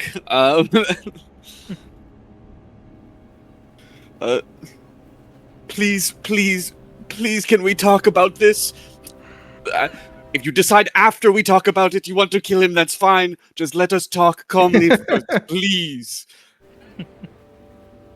Alright, which Later. social skill would you like to be represented by Uh, that? Arguably my worst one, persuasion. Alright, It go just ahead and feels roll so it. in character. I'm gonna lucky that. Just Oh, off yeah. the bat. Not great. I'll use my inspiration. Come on. There we There go. we go. There we go. Whew. So this blast of steam has just washed out. All of the water in the area has been boiled away. The rain is now starting to come back. Each of those cold drops feeling like a dagger on Artemi. I'm mostly picking Artemi because you can't see it, but I can see the tiny sliver of life he has left. So every one of those drops is like an ice pick directly into your raw nerve endings at this point, Artemi. And you hear Zara's plea. And Zara, you have succeeded the 3 out of 3 times necessary to get this man to listen to reason, as your pleas reach through the reflexive anger he had shown to finding whatever it was he found in Kalis. Definitely the Defiler Shard. And he takes a moment, he closes his mouth, which is still issuing forth gray wisps of steam. No fucking right! I'll stop for a second. But if he moves... Okay, You're in your rights to kill him if he moves. You please don't move, Kalis. let me just fetal position. All right. Me too. We're good here. Actually, Artemi's like self-preservation would go off and he'd just start like trying to crawl away. Don't move, they can sense movement. Zoran kind of just aura farms, his skin melting and all. You are also feeling the ice picks, but you are unfazed.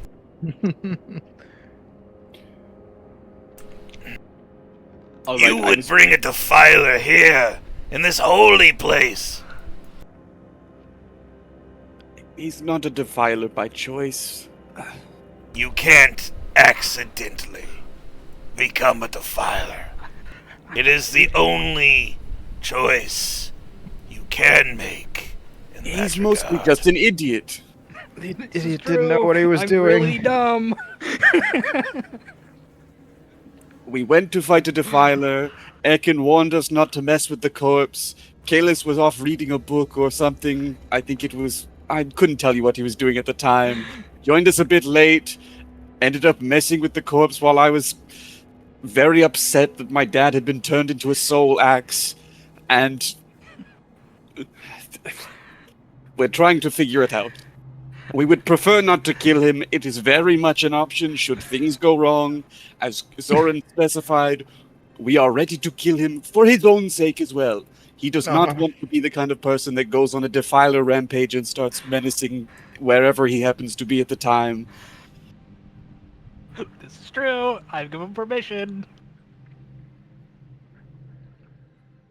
They told me that the cool defiler dude could the cool lightning powers. I didn't see what they actually fought. It was like a weird minotaur. At least that's what the body was.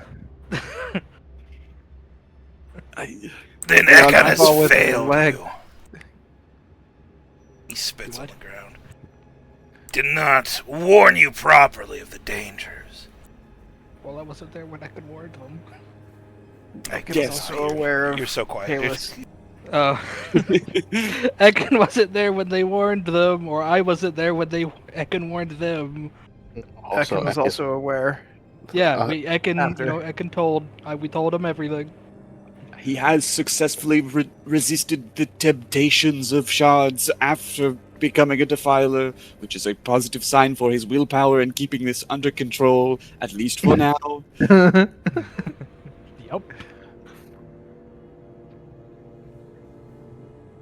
Archon hesitates.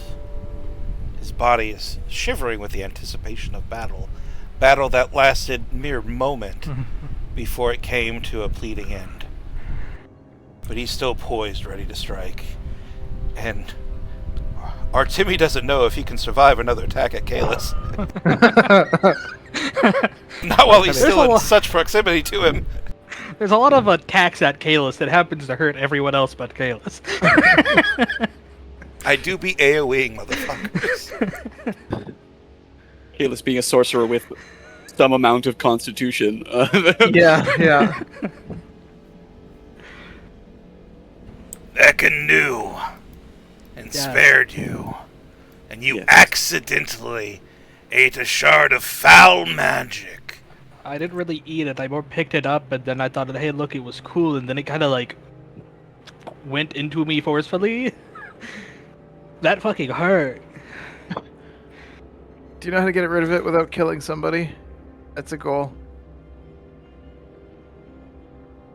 That is a part of your soul now. Yeah. He's gonna take a step forward. Do you stop him, Zora? You can give me an I think insight it- if you want to try to read his. I would like to, if you don't mind. Don't give me an insight, and I'll give you advantage, because this is less of a... What are his thoughts and feelings? Those are pretty fucking evident right now. This is more of like, is he going to attack a motherfucker, or is he just going to make a point? The 21. He seems to be aggressively making points. Kathak instinctually is just gonna kind of stand in front of him. I cannot move him because it's not my turn in combat. Hold on, let me- But just stand in front of him, and then just meet his gaze, noticing that Zoran is indeed still wary and ready Artemi, for battle. You're very far away. maybe put this back in combat. Fucking, I'm sorry. I'm so sorry, Artemi. You get an inspiration. Spider crawls. I don't know why that got me. Just immediately seeing him flee. All right, Hissing like a cat over his shoulder. the cat's just hanging on, flailing in the air. So he'll take another step and he'll just kind of like stop into you, and like once it realizes that you're not gonna move, he's just like he's knife handing Kalis, who's on the ground nearby. And by knife, you know what a knife hand is, I presume. Yeah. Somebody dropped the boy me. Indeed. Whatever plan Ekin had for you, boy, you cannot fulfill it now. It's part of your soul. If you destroy it, you destroy. Motions to Zara to like finish the thought.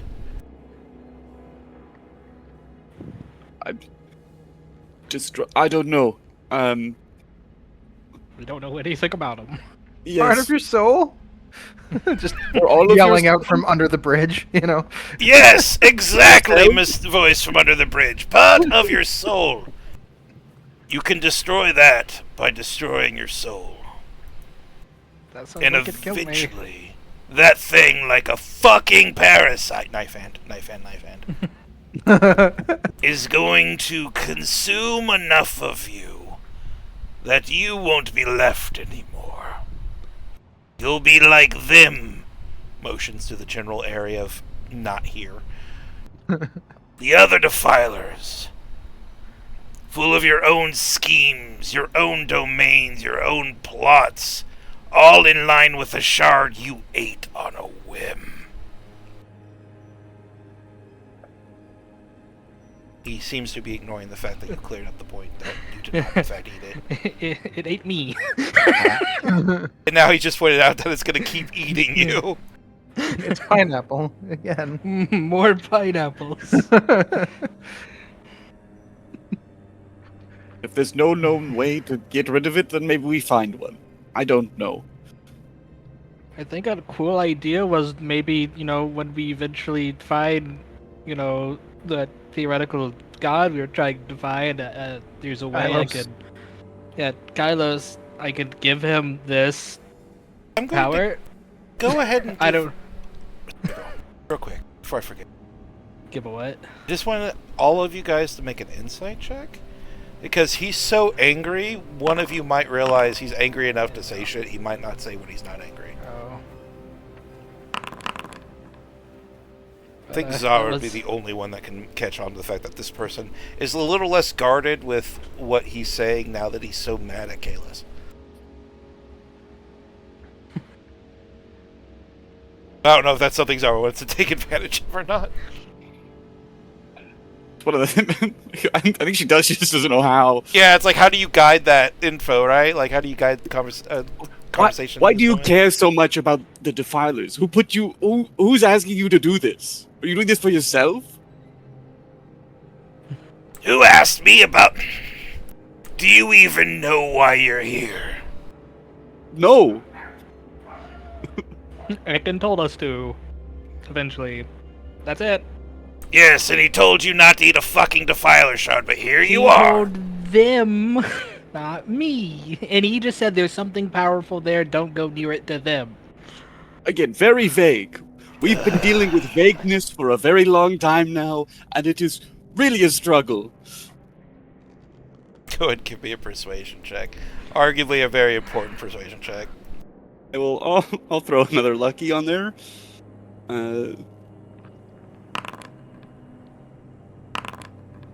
Ugh. Are we all I happy don't with have that? any inspiration. Take an inspiration from me. Thank you kindly. Specifically the one he got from running away. No, There we no. go. Can't roll Take- again. Take my inspiration. Thank you. Let's Thank just you. keep Pile giving them all the inspiration. Oh my I mean, fuck. I'm joining the pile. Here, take this. Oh one. yay! Yay! Good lord. Yeah. 5 rolls haven't rolled above a 10. I do have Yeah. a second Alright. inspiration. Take the last inspiration. Okay. Hey, we You got rolled a 10. 16. What? Good lord. These what weighted are the dice I chances? have. I want to point Can I use out another lucky? that this entire time you guys didn't know that the DC was 16, but I did. Okay, great. That was all I needed. It only took how much to get to a natural 10? All of them. All of them. Everything. Two inspirations from Artemi, 1 inspiration from me, 1 inspiration from Case. What And is a- great And a lucky. And a for lucky. me- with a +6, like that's not nothing. It's not nothing. What a... Insane. Anyway. You saw those crits that we Jesus had, fuck. all those crits we had last hour? None more. So he stops and kind of like stares at you for a long moment. His bragged breathing, all the adrenaline pumping through his turtle self, slowly easing out. Slowly the shaking stops. And he calms after a moment. And he steps back over to his table. And he plops down into a chair. Some choose to be vaguer than others. My kin have their reasons. But that reason seems to have backfired now that my kin is fucking dead. Or at least gone. Well, I will answer a few of your questions while I make another pot of tea. Get that sniveling defiler over This here. is I don't the, want him leaving my sight.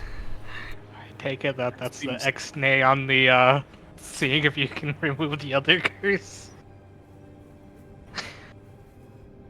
Drags self over here, sits in chair. Which means Kalis has the only other chair. Yep. Timmy from the other bridge. Timmy's the troll under the bridge in this scene now. I assume you have some questions you may ask, and then I will try to fill in the gaps you have with what I can. You aren't my projects, and your project manager seems to be gone. It was foolish not to tell you to eat the Defiler Shroud. Well, correction, let me rephrase that. It was foolish of him to not to go into detail about why you shouldn't eat it. I don't know Ekon as well as I thought. Are you going to stay under that bridge the entire time? I'm making tea. He's half melted. I'll come get healed then. Surely you have someone here who can... Nope, he's gone. Really? Our, more religious type. He looks over to Here Artemi with kind of us. motions. Alright, come here, let me put a paw on you.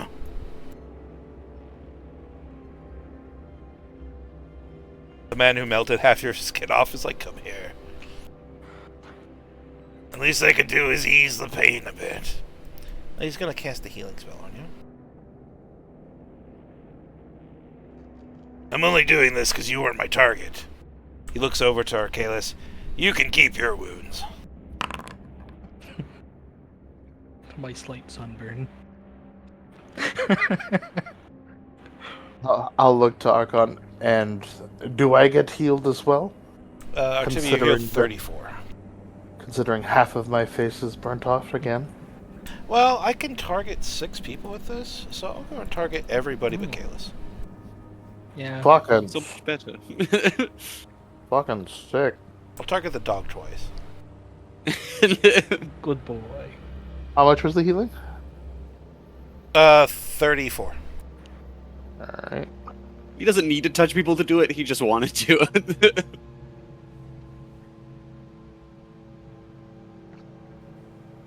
Oh, it doesn't show his actual title.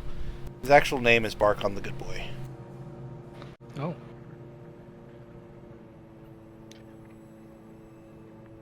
Well, Alright, the healing magic soothes into you. It's like you're being dipped in a rich mineral bath of some kind. You're becoming one with the earth. And after a moment, that sensation passes. In Artemi, you find your ruined flesh is become pained, red, and aching, but it's there. Your hair didn't regrow, though. But the skin's new.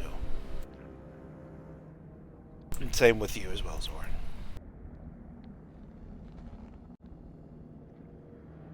I've spent my time defending this place from defilers, and now I find one sitting at my table, begging not to kill him. So, like I said, what would you like to know? Dog, I don't even know what questions I to don't ask know at where this your point. knowledge sits currently. If Filer Dog, goes into the well, is that going to be okay? No, that's not going to be okay. Oh. Then why did Ekon tell us to go here? Honestly, I don't know. Hey, Desperation? Perhaps he hadn't gathered the knowledge necessary to make that choice. Maybe that was before you ate the... No, we Or- told him after. I and believe he we made told us that then afterwards. You know, it kind of happened right after we became Arctarii. You know, I was busy getting caught up in some things. It was literally like you guys, you know, we got promoted, and then you guys went off to go do this, and then, hey, look, cool cow thing, and I sensed some magical essence coming from it. You guys told me it shot lightning. I was like, yo, let me see what that is. I touched it. We know. Sometimes a touch is all that's needed.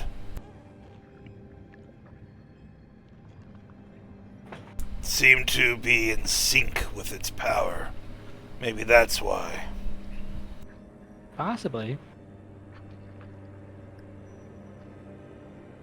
Do you know what defiler you got the shard from? Do we Not the know first. Yeah. I don't think we have a proper name. Not really. Yeah, I mean, it looked like. Oh, His Defiler on their Flesh dis- was technically his title, but Oh, there you go. I will make a minor illusion of what he looks like. Yeah, like, yeah. Based on descriptions, looks like that. did my companion at least tell you what defilers were? Yes. I That believe they we have that much information. remove power, like, they realize they could take power from gods, or it goes both ways, so they can just steal it instead of asking for it. They were once champions of gods. Yes. They were once the champions of gods. Specifically in their war against the primordials. At the beginning of, well, the First Age. That was a long time ago. Don't know if you're interested in that specifics, but he kind of stops as if to have you guys either confirm or deny. You talk as much as Honestly, you want, dude. Yeah, lately I've been feeling so out of my depth.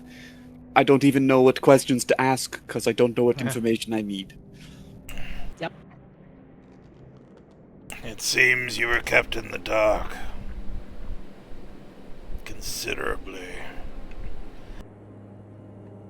I must say, if I ever choose a project of my own, I won't be making this mistake. And I'm sure they will appreciate you for it. Hopefully, there won't need to be one. Champions are a creation. The primordials created this world at the beginning of time, and then created the gods to manage it for them, essentially. The gods were not the ultimate power, the primordials were. And they built a heaven of pleasures for themselves, and ruled from there. What do you think the gods did? Anyone? Anyone? Gonna mess with things? Well, the primordials happen to have ultimate power. And we all know that absolute power, well, they were already assholes from the records. Biased though they may be. But there was a war between the gods and the primordials. And you might think, wow, Archon, it was a little short-sighted of the primordials not to place protections against such things. Well, they did. And that's why the champions were created. Are you following me? Mm-hmm. The reason is the gods couldn't fight the primordials directly, for they had sworn oaths on their names. That's their power, by the way, when they were created. So if they were to turn on their masters, they would lose all their power. So instead, they invested a large quantity of their power into champions. But, one of the gods said, what would happen if the primordials commanded us to stop our rebellion? What would happen then, Artemi? He's calling on you much like a kid in the classroom. I don't understand. Commanded to stop the rebellion? Well, yes, the gods created the Chosen so the Chosen could fight the primordials. But the gods had sworn oaths on their names not only to obey the primordials, but to never turn against them. So, having sworn oaths on their names to obey the primordials, what would happen if the primordials commanded them to stop? They would have to listen. And that's where the problem is. Oh. I thought the champions would just rebel then, too. Well, the champions would keep their ability to fight To do that, they had to sever their power from the power they bestowed to their champions, but also needed to allow their champions to draw that power, even if they were commanded not to. And that's the problem. Champions had to have access to their power, even if the gods commanded them otherwise. He pours another cup of tea. This is ancient history. This is esoterics. This isn't the problem that faces us now, but the suspected source of it. And that flaw in the logic, in the creation, that very necessary flaw, is how the Defilers came to be. One of them, I don't know who the first Defiler was, but there was a first. Grew so bitter with his patron that they drew more and more power from them until there was nothing left, and that God could not stop it, could not command their chosen otherwise. They could simply rail and dissipate. And that brings us to this asshole. Motions to Kalis. I didn't do anything. Because you're here following a very sacred pilgrimage. One that every champion used to make. Me?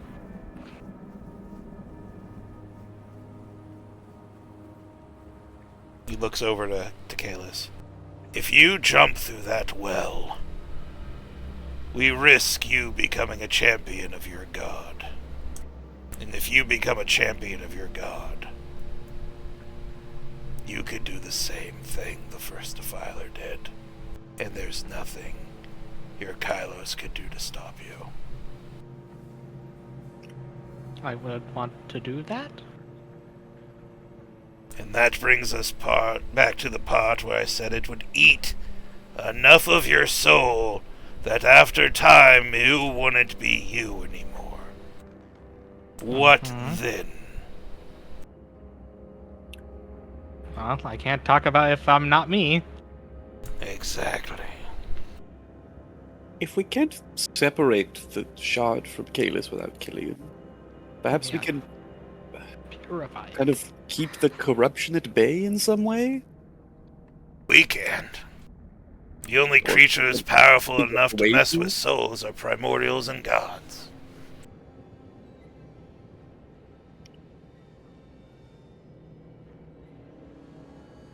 Then that's a possibility. Perhaps. But I only know of two gods. And one lacks the power, and the other, well, that's your hope, is it not? Your Kylos. Wait, who's the one that lacks the power? The Black Caravan? Or the Divine Shadow? No. I'm talking about Concashton. The Living Temple. My creator.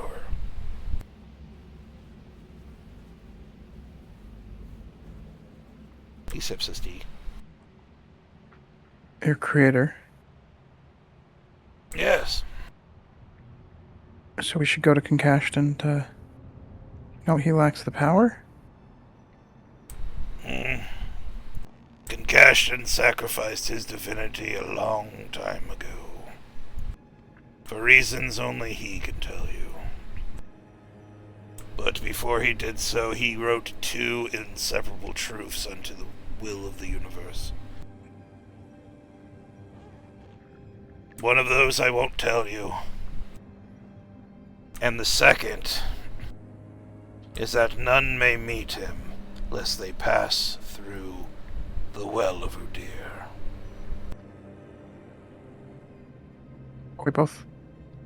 We can't do that. And that's the conundrum. To get to your god, you have to pass through the well. Hold on. But you ask me to risk? I can trust in at least me enough to be able to do it, otherwise why would he tell me to do it? Well, I'm not Ekin. I don't know what my kin saw in you. But it would be a heavy risk to allow you into that trial. Are there assurances we can provide? Why don't we kill him and throw his body into the well and bring it out with us on the other side? We're trying not to kill him. Why is it retard involved in killing me? And then we'll just bring him back on the other side. Give me an Arcana check with advantage. Everyone wants to kill me. All that Arcana with advantage. I'm trying to. It's thinking. It's Uh, stuck. It's stuck. God if damn it. If it helps, I think the rain is slowing down my internet with the. Oh, my here. Turn it off then. I'm not sure. It might just be. Oh yeah. Oh wait, no. I don't know. I click and nothing happens. You might have froze. If you have a dice on your desk or you have another dice rolling thing, you can just roll it real quick. I have a lot of dice actually. I got a shipment from a friend today. Hell yes. This was a good time. Pick the shiniest one. I am picking a big fat one with I don't know what the fuck's inside that. I don't know. Ooh, it is not very well made. Oh well, it's fun. Are you coming to witness, Ella? I don't know whether the moon is a nat 1 or it's a 20. I found the 1. Okay, do me one test, because we have to do this once. Could Yep. you please roll 3d20 and tell me if one comes up at 20? Oh yeah, it's not balanced at all. I got a 20, a 20, and a 12. Okay. Let me switch Another a die dice. then. Another die. This one might be better. I'll keep the Okay, 20. I was just making a joke about elven accuracy. Oh. That's was like, can you roll 20s on that one? Because you can't on Foundry. Okay. This one's a 14, and you add 15 to it. 29.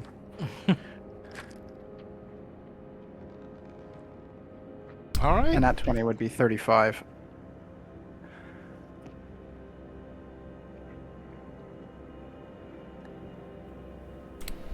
I hate to ask this. Somebody remind me what we were talking about before I asked for the roll. He asked if we could just kill Kalis, drag Oh, his yeah, because I gave lifeless you advantage, because corpse that's through one of the well. ideas I, the DM, had when I was thinking of ways to get around it. I was like, that's one of the ideas I was like, that would probably work, so I'll give you advantage on the roll. Yeah, that would probably work. I don't want to die. Well, we have an idea. Wait, You have if he dies, what diamonds, you happens? have diamonds and revivify, so you have a That minute. doesn't mean I want to die. No, we don't have diamonds or revivify. Yeah. The person who is holding the person holding the diamonds and revivify. The are person not- is here but off camera. The person will resurrect you. No. He's really invested in some, like bugs off in the. Yeah, he's gone. He's not here. We don't have Revivify. We can't kill me. Rest Not in allowed. peace, Gallows. We're not allowed to just kill me for fun, please. Okay, can you Not stop for being a fun, it's little for bitch, progress. please? Why does everyone just want to kill me? It's a solution to the problem. No. You're pretty sure it might work because his soul would be dealing with some other shit during that transit and not necessarily whatever the trial would be. But you're also pretty sure that if we did that and he did circumvent the trial, he might not be considered whatever this chosen is. Yeah, I by wouldn't the be able end to of do the it. trials. See, you can't kill me. I have to be conscious. I'll just hold on to your body. It'll be in a net, okay? A nice No. little bag for you. It burnt last time. You don't have it. I have 5 nets on me. 4 now. Quickly, someone burn them. Oh, yeah, you know what? Hey, man, I'm sorry about that. I'm not sorry about that, actually. I'd do it again in a heartbeat. But he reaches in and he grabs, like, an old fishing net. Here you go. Thanks. So, I understand. Kind of. You got 5 nets again. so back in the thing. If is there anything we can do that show you that I'm a good boy, I won't do that.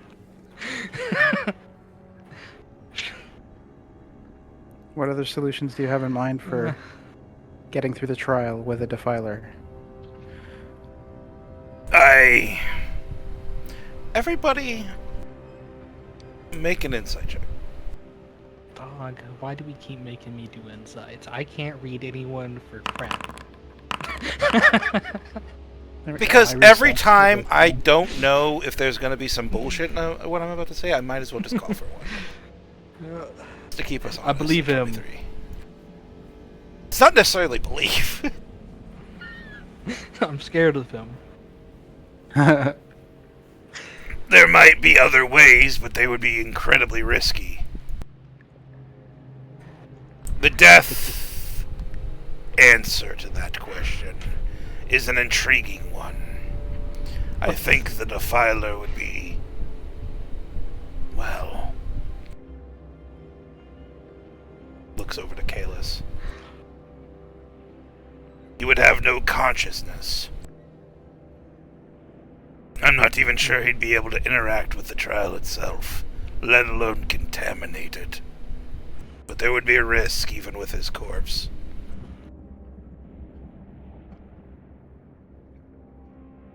There might also be another way. We're all ears. The non-killing way. Normally I would suggest everybody leap into the well at the same time. When one of my kin led his companions here, I am told by the stories I've heard that they did leap in all at the same time. I don't know if that's a requirement. I believe if you each leap in, and then perhaps your companion goes after a few moments, that may affect the trial in a way that would... Emotions to Kalis. Not bring attention to this one, metaphysically speaking.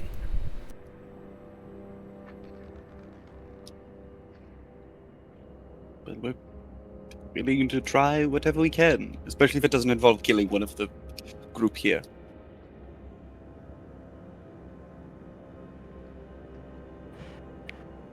I'm in the same boat, you know? Anything that doesn't kill me, great. I'm down for it.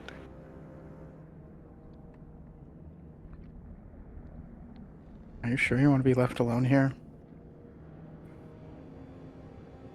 Sure. I mean, the men tried to kill you. I realistically think our presence here is not the main thing stopping him from I killing believe Kalis. if he wanted to kill me, Yeah. he would have by now. Maybe Yes. I'm warming up to him. I don't even think Zara's convinced with that 23. Like, it's a lot of, like... Like, he seemed to really kind of like Artemi's idea of just killing you and throwing you in. And this does feel a lot of... This does feel suspiciously like a lot of, like, stuff you would really want to hear right now. Like, yeah, we could do that. Why don't just go last? It will blitz the system. I think it's less that I don't trust him and more just... I just, Again, if he was going to kill him, he would. I don't think we're stopping that. I And just him imagine putting we on- all jump in and he kills him and then just throws his corpse into the well and be like, oh, they'll deal with it.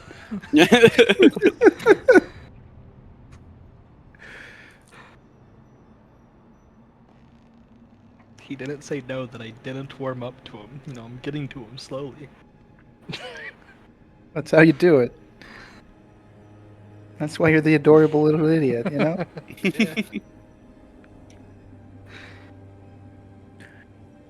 Find that way to worm yourself into people's hearts. Okay, so one option is blitz the system. Are there any other options? Kill me or blitz it. I still believe it would be best to murder him first, and then resurrect him on the other side. Please, no. You don't happen to have any diamonds worth 500 gold on you, do you? It doesn't matter. Let's not kill me. I could get one. No. No. Alright, I'm gonna mute myself while other Stop people think entertaining fun the ideas. idea. We're not killing me. I didn't turn into the thing yet.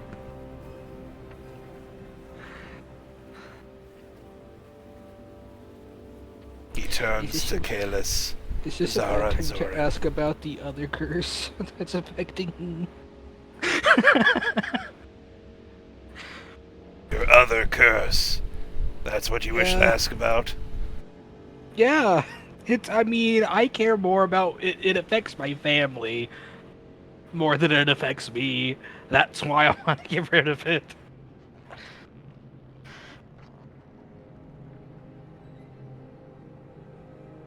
You know, before He turns back to the massive cauldron that's still sitting there.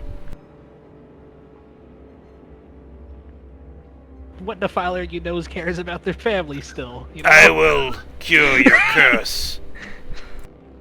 On the condition you allow me to kill you and throw you into the well. Holy shit! We can't kill. Why? Isn't part of the reason This I'm boy supposed to really go through likes a this kill you wanna trial? And if I'm dead, I can't participate in your god's trial. Can we talk about one thing? The above table. What if we just revive you in the trial? I don't know how it works, man. I don't know how it works either, but every time I've heard about reviving you, it's always been after the trial is over. Yeah. I think the big problem is we don't really know what the trial entails, if we'll have access to each other or magic. Like, Not at all. I don't Exactly. either. But I think the whole thing that we're probably running into is just that. Cool, we can revive him afterward, but Revivify has a time restraint on it. Last time I checked. No. It's a minute, yeah. Yeah. So this metaphysical space that we're occupying is happening within a minute. So there's a lot of ifs. yeah. But my question is, your god wants people to prove themselves in the trial. You know, if I'm dead, I can't prove myself in that trial. Another topic of a conversation we need to bring up. This thing, and possibly Ekin, is created by a god, just like the Defilers were. No, God. Maybe Maybe it gave up its divinity to protect itself or something. Maybe it gave up its divinity to generate creations such as Ekin and Archon. No, wait, it didn't turn into a puddle of water like Ekin did, though. True, but this person isn't.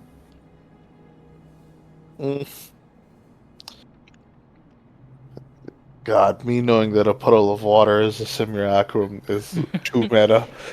Yeah. Yep. Yeah. Just you feel the meta pain where you're like, I know, but my character doesn't. I mean, like, more or less, I don't think.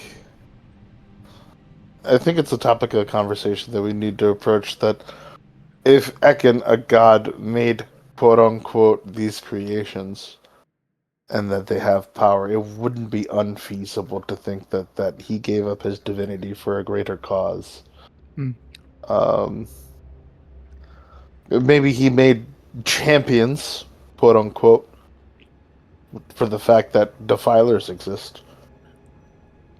But in of itself, these creations are just good defilers, in a sense. I think champions are defilers. They're kind of just one and the same. It's just a matter of corruption and time. Yeah, exactly. So, like, my point is that Kashtan, a god, made Archon and Ekin, who might or might not be champions. Haven't confirmed. Wait for DM. Man's being a little fucking hypocritical. just point it out there. Man is a defiler, not corrupted.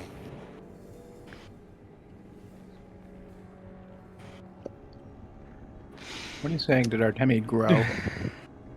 I was like, you guys could use trickery. Yeah, like, put did Artemi Kalis in grow? a Oh, I trench see. coat, and Yeah. we're one. Can we get one movie ticket for the well? Yeah. One adult movie ticket, please. Would like the popcorn combo, please. Extra large for my extra large tummy. Just one. I just noticed you guys were doing the thing where you're really only focusing on 2 options, but it's like, but guys, you could try crime. Crime. Right. Yeah, I don't want the bad juju of what happens if we throw a defiler in there, though. But yes, it is an option. Just do it. Hear me out. Look how You peaceful didn't and answer soothing my this well question looks. they want me to do the trial. I can't do the trials if I'm unconscious. And let me prove myself, We could all just run in at the same time. So fuck it. I'd rather not take a breath weapon to the back. Does Arca not want to answer me? Is he not allowed to talk to me? Oh, I'm sorry. I missed the question you asked Archon. I'm asking, doesn't his god want me to do the trials? Oh, I thought that was all above table still. Okay, my bad. No. We dipped back into below table and I was not there for I it. can't do it if I am unconscious. Ain't wrong. I would presume that the god does not wish to, in time, be destroyed by one of its own chosen. One has already shown a penchant for making bad decisions. I could make better decisions. That's your defense. I think they're less bad and more ill-informed. The first defiler I've met in centuries that has enough sense to talk. And you're just What I other could do defiler better. also cares more about his family? The curse that affects his family. Trying to get rid of that more than himself. And I ask you this. He leans over real close. Steam coming out of his nostrils. Do you not think the first defiler at one time had a family? Loved a family? No clue who he was. Yes. But it was known that he was a man. And it was known that he loved. I'm not that corrupted yet. But you will be. And your chances of survival, your chances of becoming more, whether that be bad or good, will increase significantly. But if we get to our god on time, then he can fix it. Go give me a persuasion check. Come on. Not bad. Alright, does anybody have anything they could throw at him? Throw at him I don't believe so. I think we to used increase it. Inspirations or anything. No, no. I think we used it all. We did dump a whole lot onto that 16, I remember. Why? You know what? Okay. I have my last inspiration. Honestly, this is fine. I think this is fine. If you feel like you need it.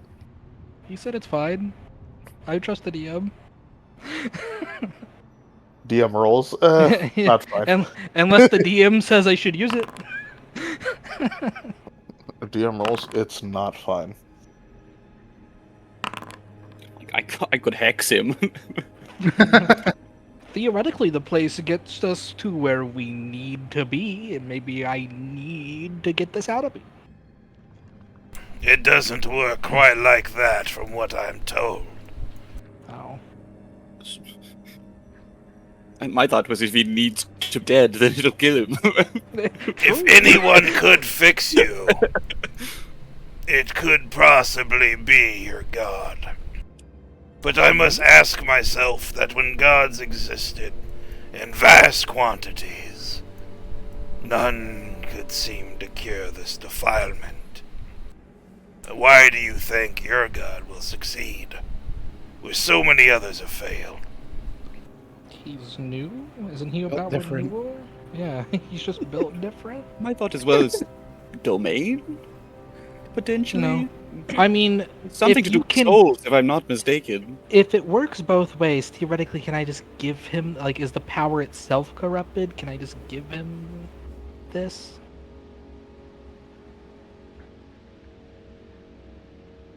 I don't know how it works. Narcon just kind of glaring at you.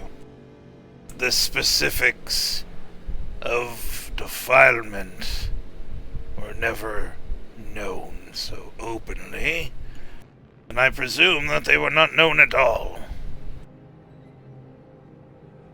Yet I don't Good think it was long before the first one showed up that the whole system came crashing down. And here you are, asking me for mercy, and I find myself more and more willing to grant it with every word you say. Because I'm a great person. Yeah, perhaps. But I know also that this could be part of your defilement, perhaps. Tricking me into thinking things I would not normally. Because logic would say that I would be an idiot to allow you in that fucking well. When 10,000 gods failed to fix what your one hopes to cure.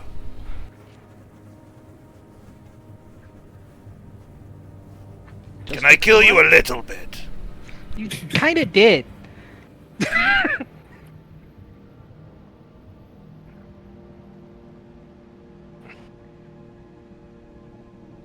I will have you swear an oath. Okay. And I will tie it to that curse of yours I will renew. Oh, good. This is going to be unpleasant for you. You know what? I'm used to that at this point. Poor Kalis, just all the NPCs bullying him for being him. Man. Eat one Defiler shard, man, and the whole setting turns against you. Damn. All right. Wait to eat the next one.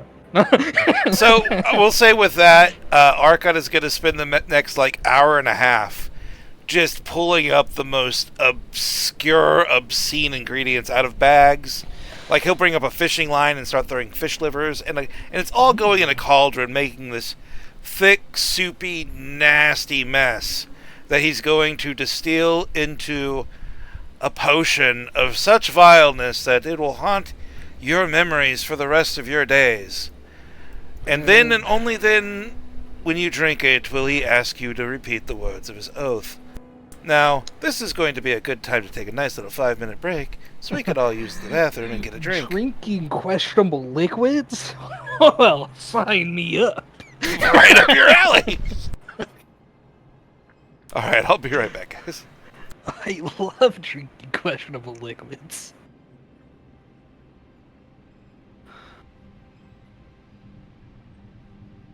Get regular IVs.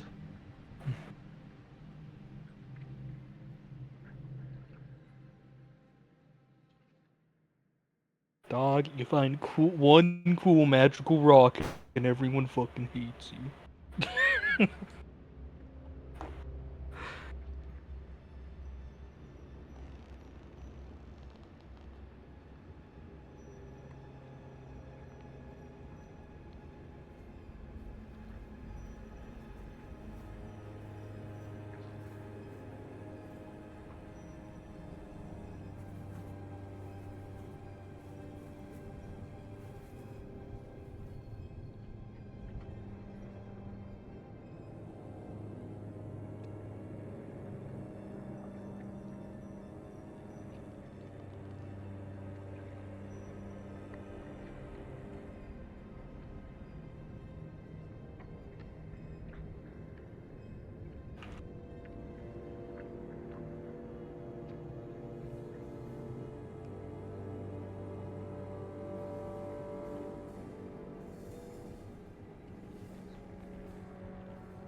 I return.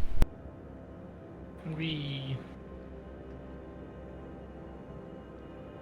Almost back for more bullying Kalis.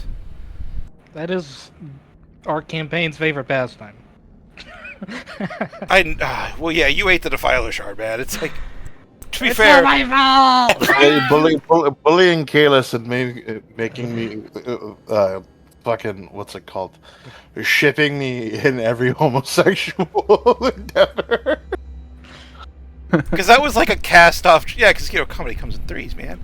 Yeah, It was a cast-off joke, and they're like, okay, we got to revisit this like again later.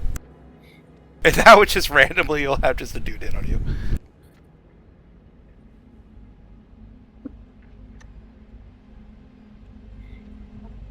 The fun part about the rat one was that was a choice in that instant.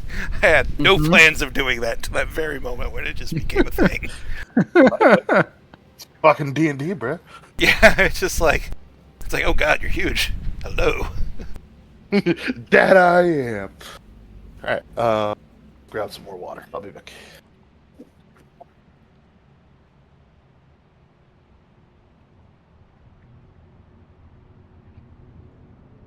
It's gonna be really bad when I take more Defiler shards, ain't it, man?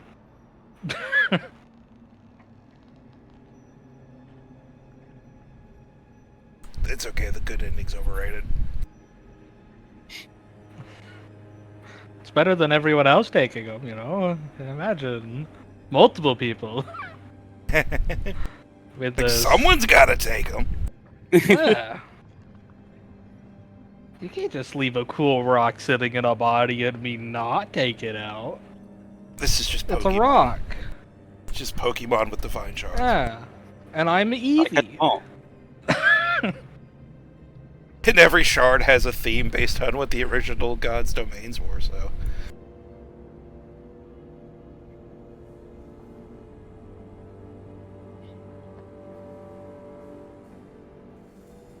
You just gotta hunt down all of the air theme boys, apparently. Think about it. If I just kill all the Defilers, and then we kill me later. yeah. We do. Is we Are you kill all the talking about defilers, eating we kill all every the single shard and then throwing yourself into, like, I don't know, oblivion? Yeah, Yes. I already know. And then I fix everything. That's how it works. What's that old thing about like putting like hundreds of different poisonous creatures in a jar and having them all fight to the death? So, does anyone know what I'm talking about? That's Mr. Burns, right? We just put every Defiler shard in my frail little body, and then we destroy my frail little body. And do you remember?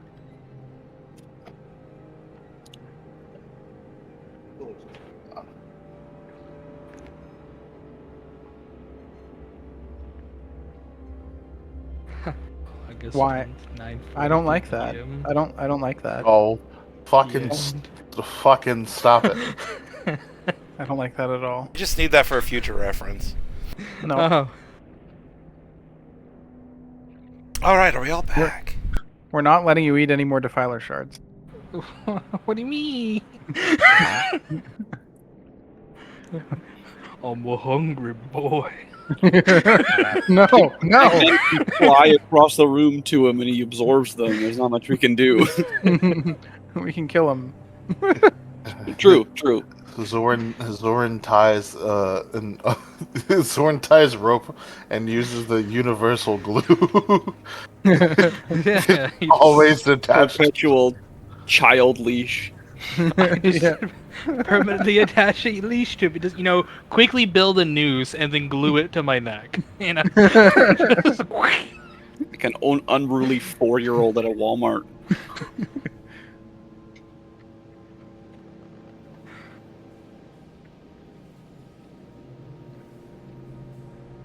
Alright, are we all ready? About the oath. Oh, but yes. I love taking oaths and drinking suspicious liquids, dog. That's All what right, I he thought. begins that. An oath of a suspicious liquid. Yeah, because that suspicious liquid is wild. It's literally a cauldron the size of a minivan. That's just brimming by the time he's throwing in like shark livers. It looks more like a seafood stew, not something you'd want to eat. I mean, like the kind you would find in a hazard zone, or like a fucking Site Zero, whatever.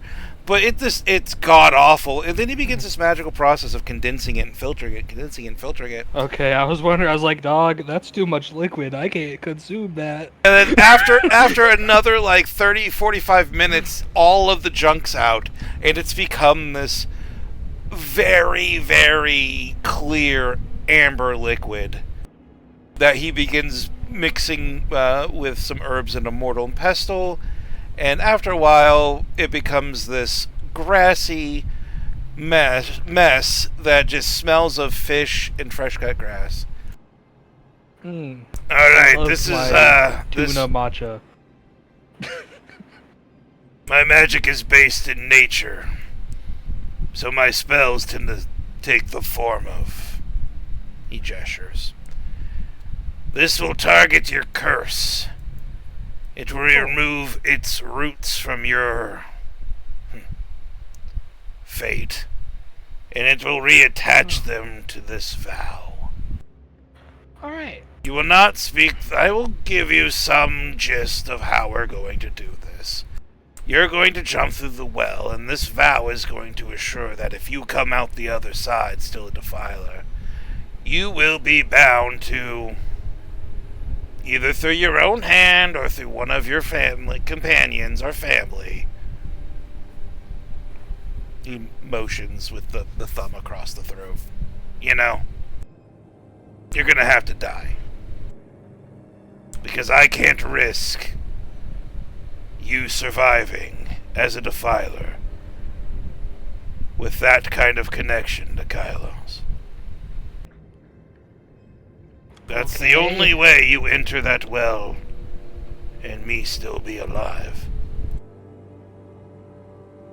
So I have to, in the well, stop being a defiler? What? Yes. During that process. You die anyway. Yeah, it sounds like it's going to kill me both ways. Great. Alright.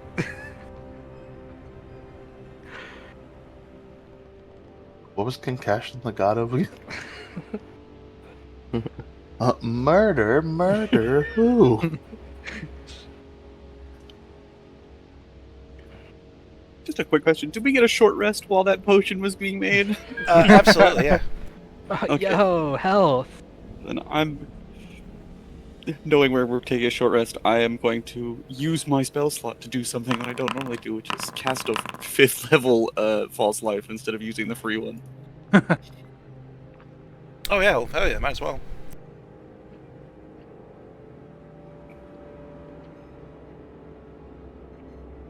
Do you still agree to these terms, Defiler? Yes, it seems like the only way I can get through the well. I mean... Very let's do well. it. Drink that, Okay. grab my hand, and repeat after me. Sure thing. When I ask for your name, say your name, not your name. Alright, don't get sassy with me. Okay. He's like preemptively chiding you for something you didn't even do. Shows you how much faith this guy has in you right now. He's already like, oh, this guy's gonna fuck it up. Well, that's a big fucking false life. Holy shit. Yeah, It's almost like you have a constitution 24 temp HP. Yeah. It's like I could just be doing this every morning and either taking an extra hour in the morning to take a short rest or using one of my magic items to get it back for free. Like, I might look a little sloppy, but I feel amazing with these extra HP. Yeah. Alright. Bottoms up.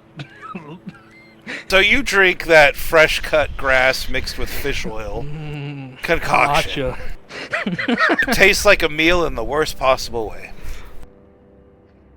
Yeah. After that, you place your hand in his large paw, which wraps around the entirety of your flesh, engulfing it, in fact. I, state your name, I, Kayla Shishkar, swear on my name and power swear on my name and power that should I succeed in the trial of Udir succeed in the trial of Odir and still retain my defilement, and still retain my defilement, that I will by my own hand or by the hand of the most immediate ally I will by my own hand or the most immediate ally, by the hand of my most immediate ally, by the hand by my most immediate ally, end my life end my life immediately. immediately. Alright. After that, they can revive you. I mean, that would still be... After that, they can revive you. Yeah, I mean, I don't care if they revive you. Okay, I don't care if they were. He never said stop. He doesn't... He has this realization where he doesn't realize what you're doing. And you're just doing it. Ah, fuck, stop! I said stop! God damn. You know what? We're not redoing this, alright? I meant everything we said. I followed orders. Ugh. You know what, kid? I hope you survive without that. But if I see you again and you're defiled, I'm gonna kill you. Yeah. I'm gonna kill you quick. I'm gonna kill you before Oh. your friends can even react. Oh. No mercy, no talking, just... Do you know what your guts look like? Kinda. Because I do. It's glaring at you this time. Alright, enough But with the I'm intimidation. assuming You get the if- point. If I do everything I just said, the curse goes away? No, see, if you break that oath and don't end yourself, you know, it's going to basically make that curse come back 100-fold. It's probably going to wipe out your family.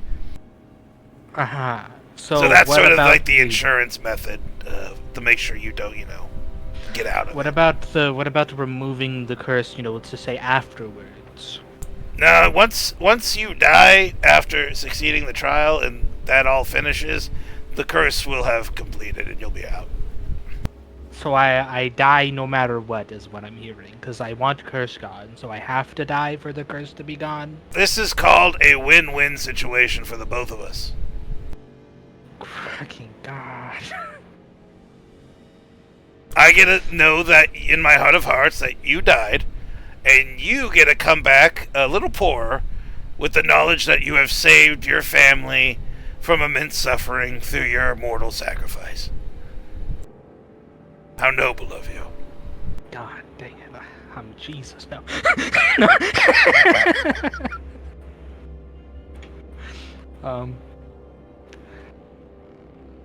Great.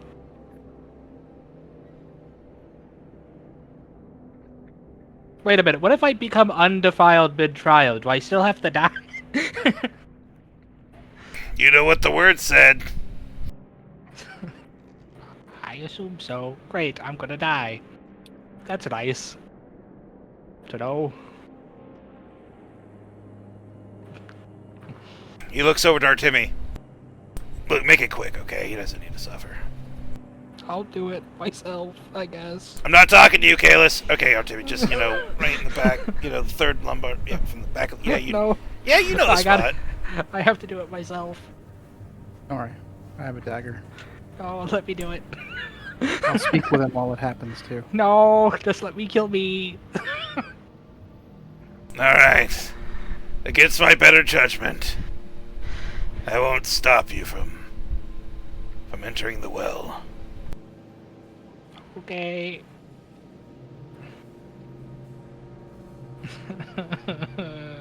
Good luck. I mean, nothing matters anymore. I'm gonna die. I'll walk up with Random- Kalis and be like, I want to Kalis. stab you in the back. Q in the end by Linkin Park. I'm gonna die, guys. Hey, at least you get an inspiration, my dude. I'm gonna die. Get ready for the magic to feel like it's peeling away your skin, too. Oh, goody. Before we get in, should I write to Wait. Krolgin and let him know that we'll be going on a little trip? Probably. Wait. Do we still need to jump in one at a time, or can we do it all at the same time now? I You said just two hear of them back. together. Whatever makes you feel better. If you need same someone time to it hold your is. hand, go for it. Do you want me to go in ahead and then No, let's all do it together. Hold it in your I'm hand. going to write to Krolgin as well, and I'm also going to ask if he can send a combination for a teleportation circle back, because I doubt anybody here knows it, and it would be nice to know before we left. Good point. Yeah, well, traveler's journals can pretty much cross the material plane. Perfect. Yes, and you I think you were told this when they were given to you. So, yeah, you just give a message, ask for the combination, and Yeah, ask for a combination and say we're heading north to hopefully further our plans that you already know about. all right. The message is quickly scrawled into the traveler's journal. You close the book and you begin crossing the bridge, and you swear you can already hear quill marks riding back. But that is for future Zara. Current Zara is facing the will of her deer. Because as you enter that vortex, it is a tornado of electrifying magic. Just Everything all hurts. cascading down to that singular point. That strangely rune-riddled well is somehow both a trial and a well leading to where you need to be. Mario 64 does. Let's go. You all see that texture that ends up just being thousands upon thousands of runes. Those of you who magical in nature, you can feel that each one of these bricks has all of the care and magic investment of a magical item. And there have to be thousands of them. You see this before you, you know it to be a trial of sorts. And you know that Kalis is going to die at the end of it. Hey. I think we'll jump in. Yep. We jump. Yeah, I'll Woo! jump. So after that long walk, no words are spoken, just silence, and then with a motion from Kathek, everyone jumps together into the Well of Udir. I do a flip. We. And he does a flip. Can every one of you give me a charisma check? Not a skill check, just a flat charisma check. And that is going to serve to be our initiative order. Charisma. Oh yeah. Because I am not looking for the greatest dexterous people. I am looking for those of you with the most will and sense of self. Which is not fucking Zara, let me tell you what. Charisma. That's what happens when you kiss other people's faces. Should I use my inspiration now? Now, I am, because of plot reasons, going to say, and I apologize for Kalis, you are going to go last. Okay. Yes, the one time I rolled good. I kind of realized I forgot to say that before the dice were rolled, and as I was looking at my notes, I had literally right there, yeah, Kalis needs to go last. Why? Because he needs to suffer. Even when I do good, it's bad. Alright, we're going to say, I'm sorry, I apologize, Kalis. I'll give you another inspiration as apology, so you're back up to 2. Alright, so we're going to say it's going to be Zoran, then it's going to be our Timmy and Zara, because the natural one is going to just skew that down to Zara down a notch. And at the very end, we're going to have Kalis. So, Fucking thick. I thought you said fuck him. Yeah. Because fuck 'em, that's why. Oh, fucking thick, yeah. God, he's gonna give me generational trauma. I'm gonna have to talk with my actual therapist with. He's gonna have a Yeah. great time. I'm glad how we all know what's gonna happen. I can't wait to die, guys. But in real life, we're gonna die. well, the fun part is that the writing prompts were a red herring. I just wanted to get you in the mind space of thinking about important moments for your character. Things that we can think back, things that might draw our attention. Because the Well of Udir, for all its mythos, for all of its power and everything built into it, it does exactly what it says it does. The Well of Udir will take Zoran where he needs to be. Where does Zoran need to be right now? Oh, fuck! It's gonna give me questions. Now, this question does not obey the linear thinking we might attribute to it. Time, space, reality, these mean nothing in the face of the might of the Well of Udir. Where you need to be might not be a place in the current world. It might be a place in the past, or it might just be a teleport. So ask yourself, really, given the entirety of your knowledge of your character, and this is kind of why being first a little bit sucks with this, and I will admit that, so I apologize, Oren. So ask yourself, with taking all that you know of your character, where does your character 100% need to be over anything else regarding the plot in this moment?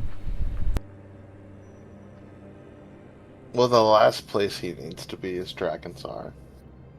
He doesn't need to be there. The path of the dragon, is subsequent to any adventure that he's on, so he's always going to be on the dragon's path.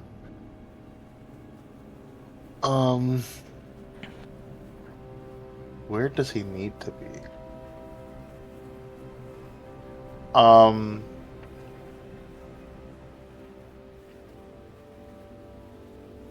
Zoran needs to be...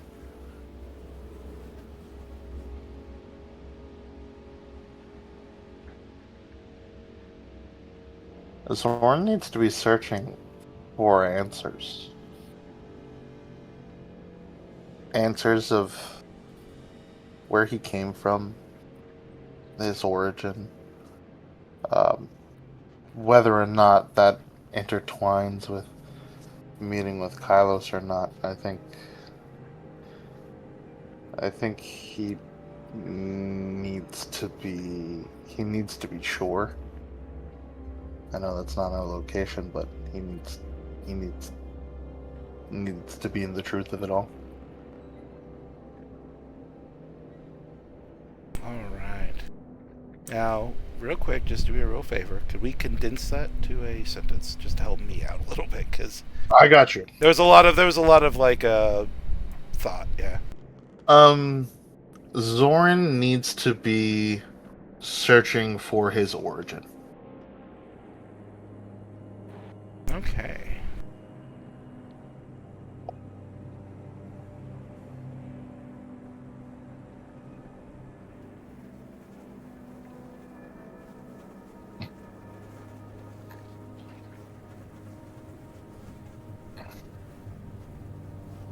You are wonderfully vague, I will say that. I try. Do your worst, DM.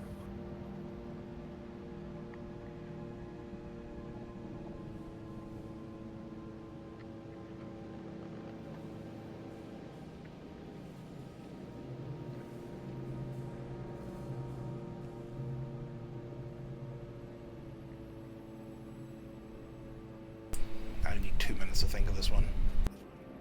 Take your time.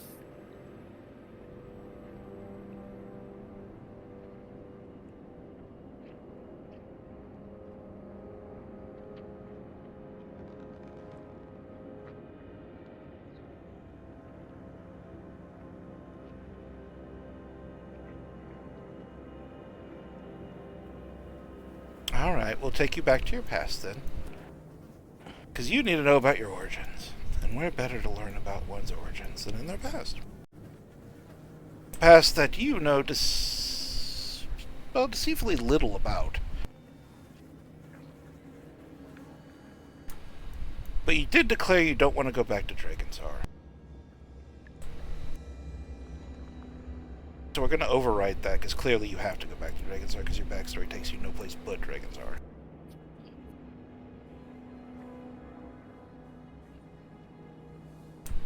We're going to come back. Can you reread your backstory? Because I am confused. You're at the point of being so vague that I have nothing to work with. I need to be at my origins, but you were swept into an orphanage at 2 years old before you can form memories? There's nothing to work with there, dude. Yeah. I've broken the DM. Let's go. No, it's not that. It's just I read your backstory and I'm like, bro.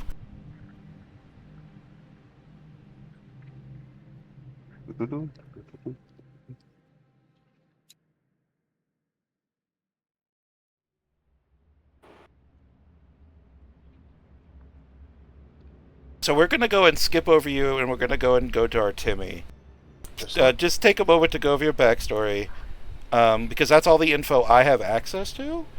Mm. And, yeah, if you could be so kind. I apologize for that. No, take it down. Alright. So, our Timmy. Apologies for that. Yeah, no worries. Thankfully, I had time to think about what Artemi needed. It is a little bit of pressure on the first guy, so I do apologize. Oh, it is for sure. Oh, yeah. It's like, think on your feet. And I got stumped. I'm not gonna lie. I got stumped so bad. Yeah. Artemi needs to go to somewhere or sometime where he is confident in his freedom. Okay.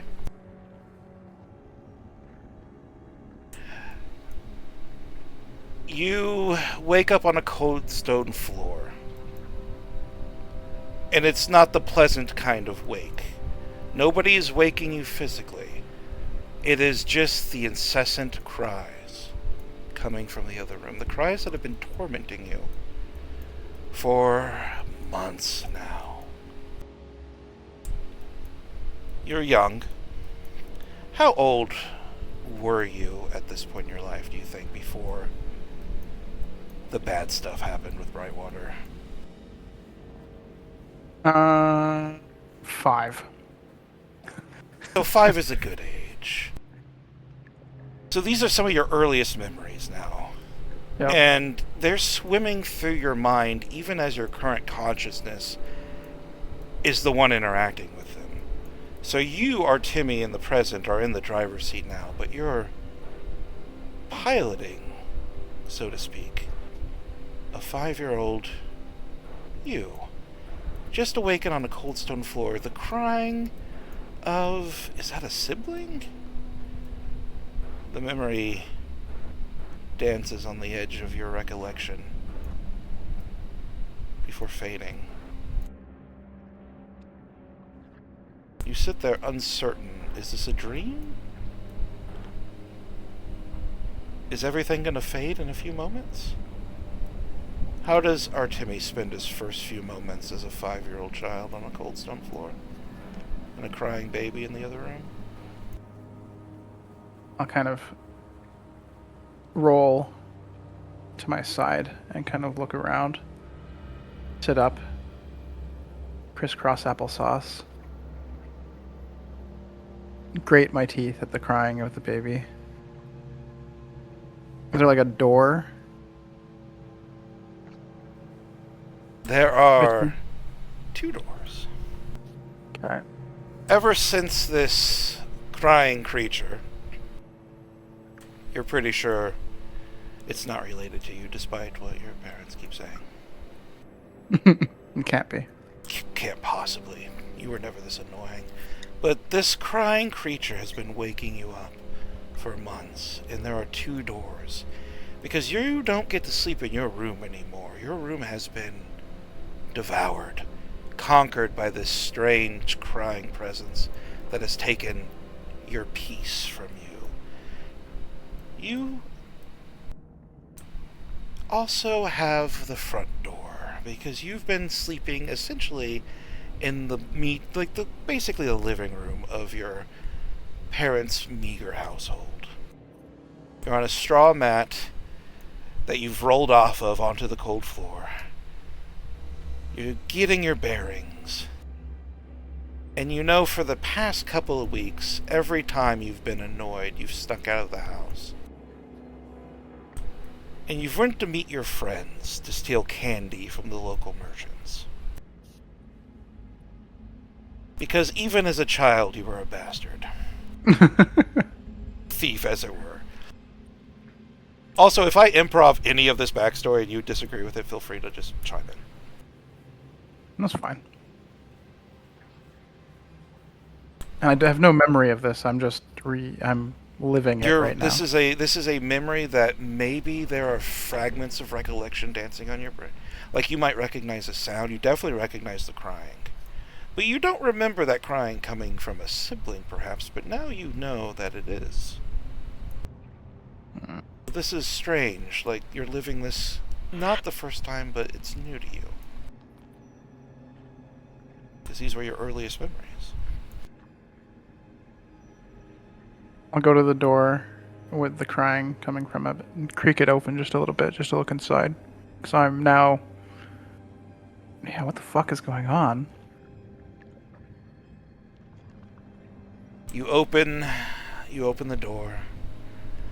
It creaks open very loudly. And this is enough to cause you, like the current Artemi, to cringe because that's not a stealthy move. Never And this unstealthy. Yeah. In just your professional opinion, there's no way to open this door in a stealthy manner. But in that small room that used to be yours, you see a cradle with a small crying child who is pulling at the fingers of a woman who's unconscious, head in a book, who had been apparently reading to that child before sleep finally claimed her. This woman appears to be young, elven, that agelessness that elves have, where they're kind of always hovering in the late mid-20s. You recognize this person to be your mother? Question mark, perhaps? There are feelings there that feel motherly. But you don't remember the face of your mother.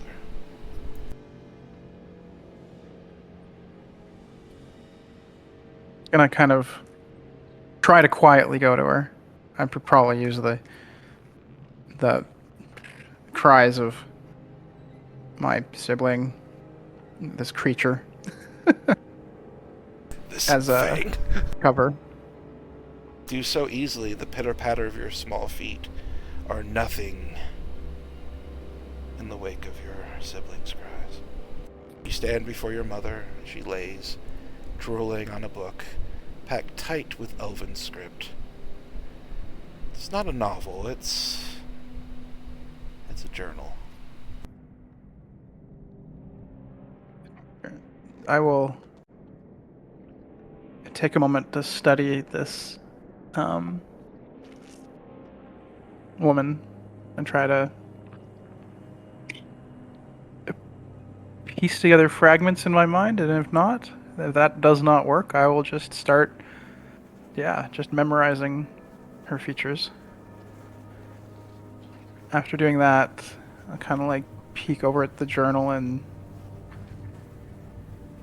Artemi's always been too curious for his own good, so he'll start trying to read the journal if he can. I don't know if he can.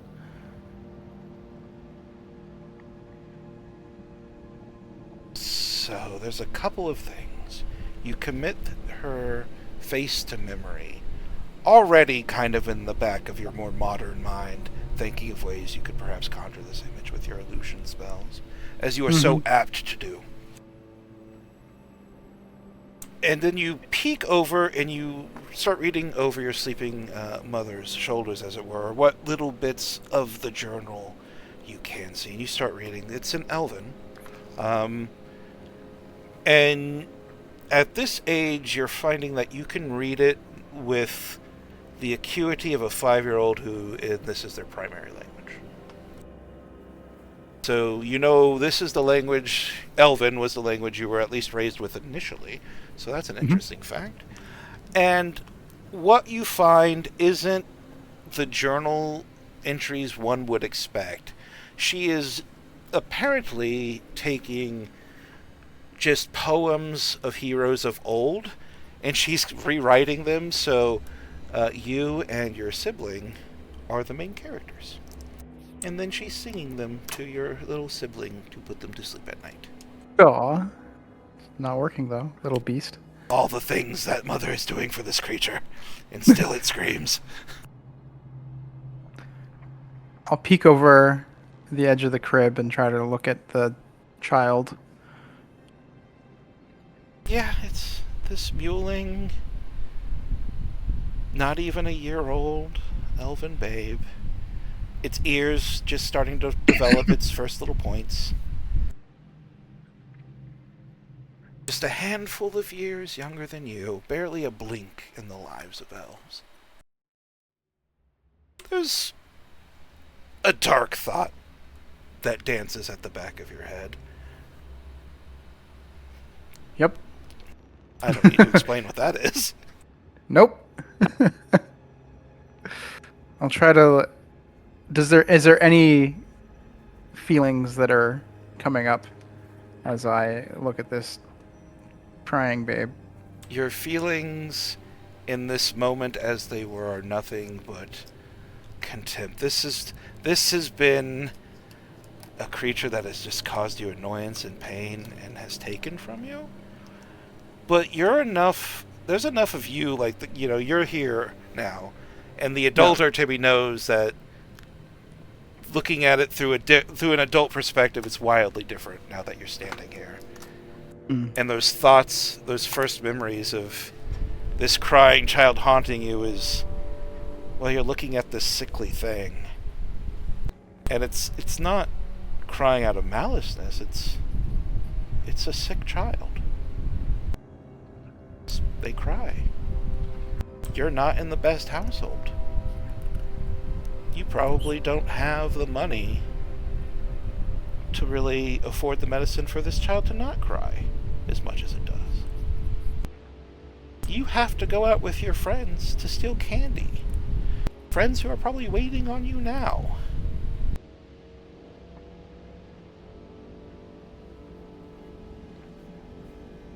Okay, I will... Go ahead and give me an intelligence check. See just an intelligence check? Ooh, just not very intelligence nice. check. Lucky. You may. Alright, 10. 10. 10's not bad. The DCs here aren't super high. Yeah. It's because mechanically I will never ask for a skill check here. They will all just be ability checks. So. Mm-hmm. And saving throws. Oh, good. Great. Maybe. We will see. Yeah. You know enough of this night. Because this is a very important night. When you first got here and you were piecing these memories together, the confusion of everything that's gone on up to you leaping that well was settling in, but now that fog is starting to clear. What makes this point important in your life is this is the night that you get caught stealing candy with your friends. This is the night that Bright Whisper catches you. And it's that starking realization that's coming to a 5-year-old's body, like a 30-year-old's mind in a 5-year-old's body, as they stand there in front of their sleeping mother and crying child. This moment changed your entire life, the entire trajectory of your existence. And you're here now. Because you need to be.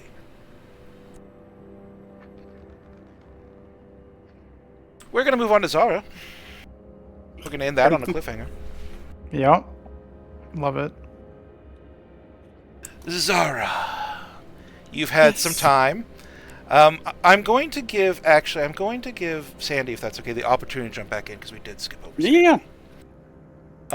Sandy, have you? I apologize so much, Sandy. Man, you stumped the shit out of me, and I just didn't know what to do. So, have you thought of anything to help me out, my man? I mean, the only thing that I could think of is that Zorn's kind of looking for. Zorn was orphaned at like 2. Mm-hmm. So I think Orin would be when I mean he was searching for his origin. Zorn knows that he's out of place in Drakenstar, and he's not really sure how he got there, why he got there, what's the reason he's there. All he's like ever known was fight. Yeah, because my mind was going to be like, what happened before you were adopted? But you were adopted at 2, so my mind was like, but people can't form memories so young. Like, yeah. So like the thing that he's searching for is just like, where did it all start for him? Like, what's his place of origin? Where his parents? Does he have family? Are they still alive? Are these things that he should be looking for? Considering that he was orphaned and adopted, like, was he adopted because his parents were killed? Was he adopted because he was left? Was he adopted because of sort of that kind of thing? So it's vague in a sense that, like, yes, he was orphaned at 2, so he doesn't have memories. Okay, but I know what I'm going to do. If we can go with you now if you want. That's fine, baby. All right. This is the nature of improv. We improving. I also apologize, Zara. I totally... Oh, no, you're good. All right. We now come back to where we started. My man, Kathak Zoran. Well, with one, we started on a cold stone floor. You are going to start with your feet firmly planted in a pit of sand. Not just any pit of sand. The martial training yards of House Kathak. The pride military of Dragonsar. How old do you think you were when you first started really focusing on where you came from?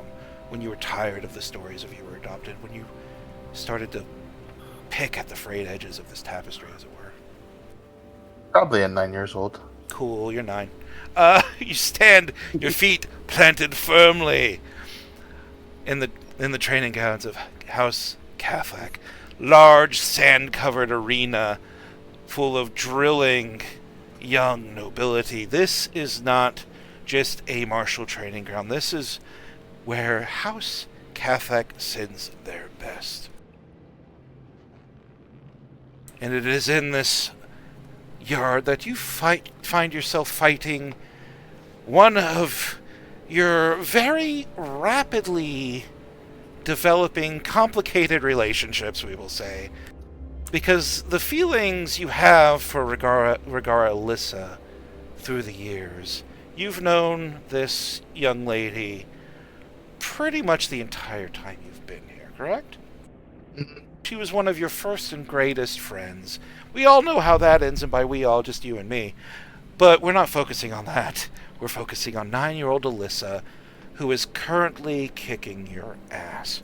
Now, she's kicking your ass because somebody has had the wherewithal, to your great annoyance, to have given you a one-handed rapier. And you find yourself having, against your will, to fight with this one-handed weapon against Alyssa, who is wielding the great axe you always claim, but because she got there first and it was the last one, you're stuck with the goddamn rapier.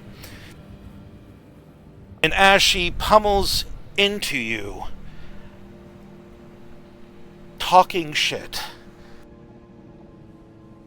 what is your reaction? Would you like me to speak some shit first to get set the mood? Because I can do that. Or speak some shit, sir. I'm supporting you in all your endeavors. What is wrong with you? You finally got the weapon that is suited to you and you can barely wield it. Is it too heavy for you? Overhand, like, vertical slash right at your face with a heavy... like, these are blunted weapons, but they will fuck you up if it's a direct hit. Zoran will kind of roll out of the way and kind of wave the rapier in her face and say, "This weapon is more suited for you and your... I don't know. I can't make fun of you. You're kicking my ass. This is really weird." And then within the jest and the kind of conversation, he will kind of make a swift thrust towards her face to kind of distract her. Okay, go ahead and give me a dexterity check. It's not your best, but it is a rapier. Sick. To keep it honest, I'm just gonna go and do the thing where she usually uses the rapier and you usually get the great axe, but you just swap this time because she wanted to poke fun at you. I also rolled a 4. Sick. So your awkwardness with the rapier is only matched by her awkwardness with the great axe. You're basically using each other's weapons at this point, and you know it. And this game, as it were, is going a lot better now, at least for you. Her shit talk fades a little bit as you start pressing her and gain an advantage. It's not fair. This weapon is too heavy. I did offer to switch at the beginning of the match, but you said no. You wanted to use the big thing? Fine by me. I get to use the stick this time. Deal with it. This stick is too big and heavy. How can you use this thing in a battlefield? She just throws it at you.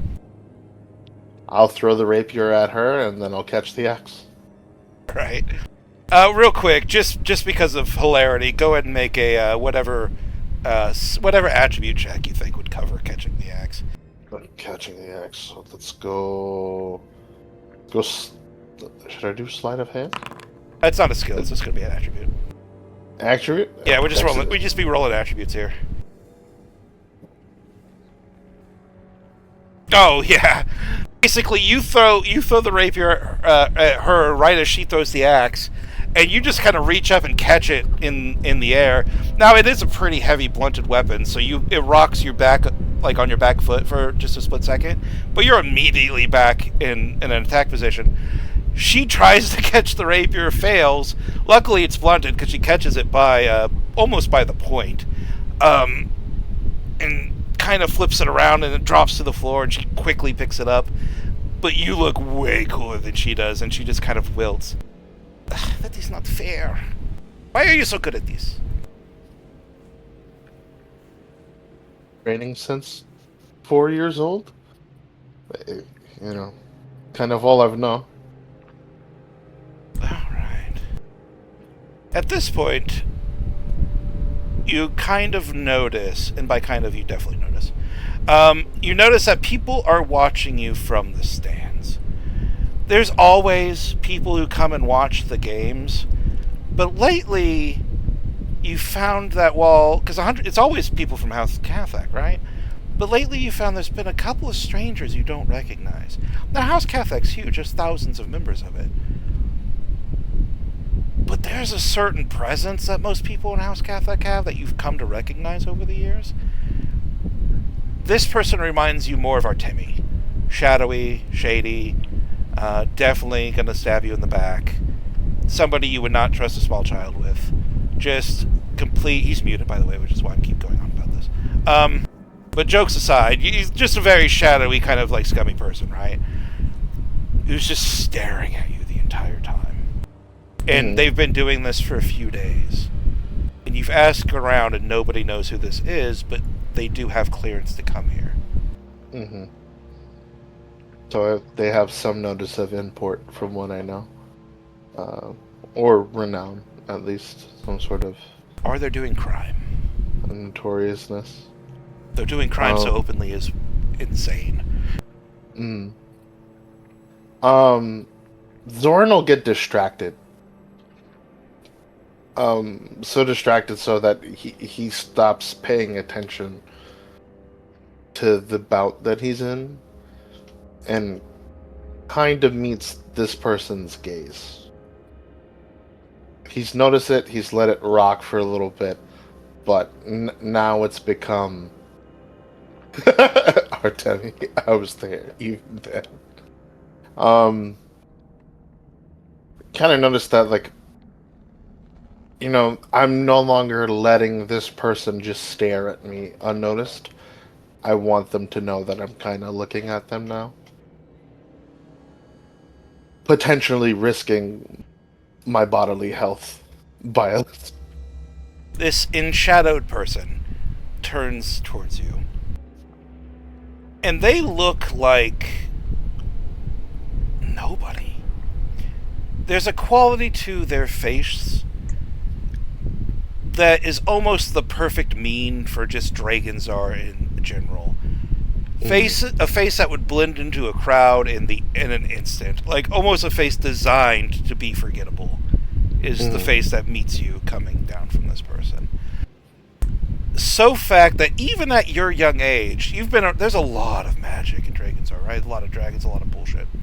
You know enough about magic even now because you're trained how to fight it every day to know that this face probably something magical. Like this is somebody's disguise. Nobody's that perfectly fucking bland. You know what I mean? It's weird.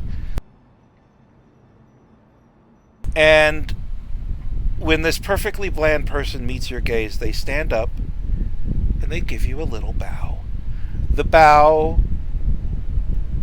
of two equals meeting for the first time is what you would get from this is in terms of court etiquette.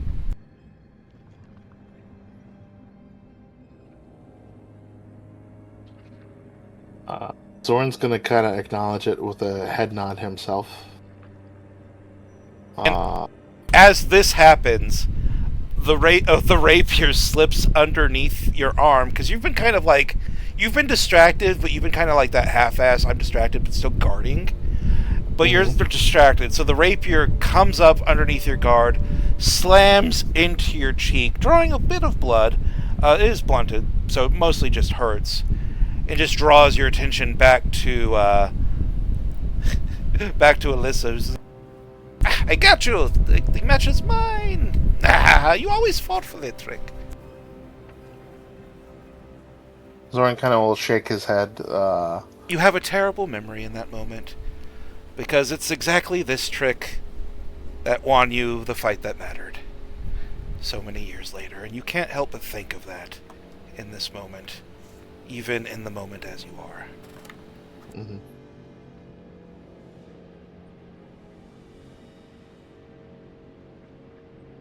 Go on, I just needed to add that, sorry.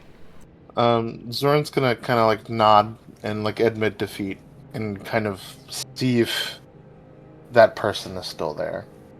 Kind of go searching for him. And like he'll actually like leave the arena, go up to the stand, see if they could find this person.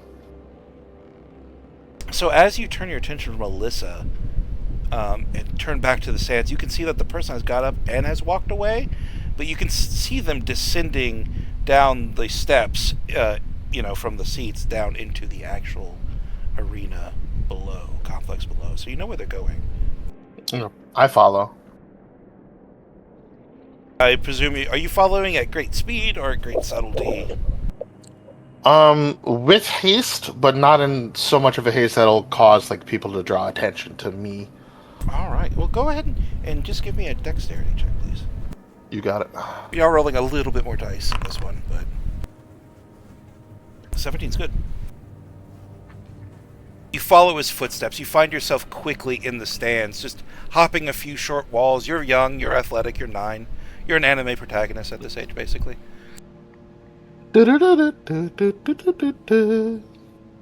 you're running now. Like, once you get out of sight of the stands, your pace picks up, and you're doing that, like, quasi-run jog, because you don't want to run past, doors and stuff too quickly. You need to have time to peek in.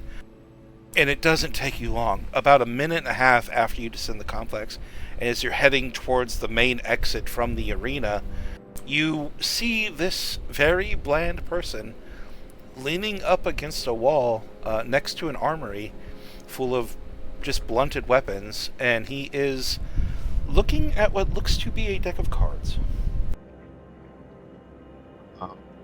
I'll approach.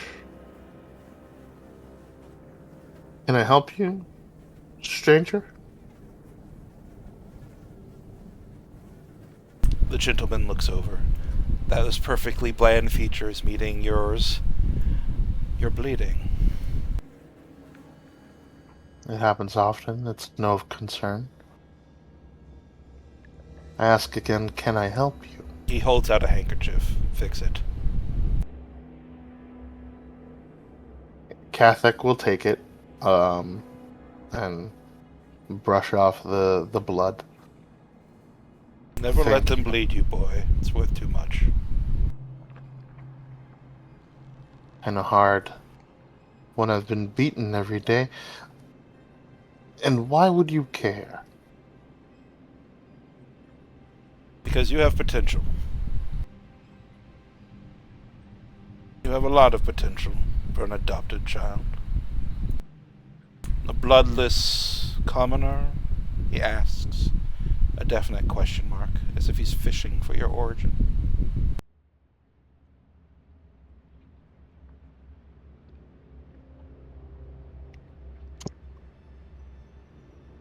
I think that's an answer you already know. You've been watching me for days now. Yes. Yes, I have.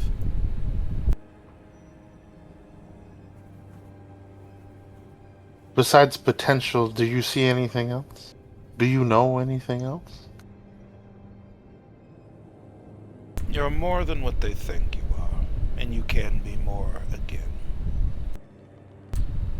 But not like this. Traipsing about in the sand. Allowing your dancing partner to win the day.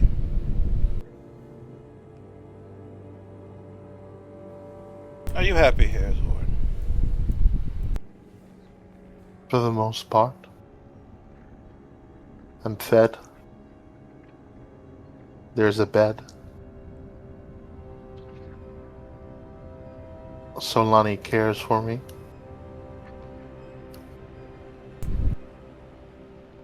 But I'm not Somebody one. does care for you, at great expense. What house do you belong to, Catholic, Zorn? Naming your house is the first part of your name. Belong to House Cathak. Make Which a you already know. dexterity saving throw, please. Dexterity saving throw. Oh god. The second you say House Catholic, he reaches out and backhands the shit out of you. Oh god. Just violence enough to send you scurrying into the walls. The force of an adult male hitting a 9-year-old child and not holding back. This is child abuse. We do have X cards if this becomes too much. Please let me know.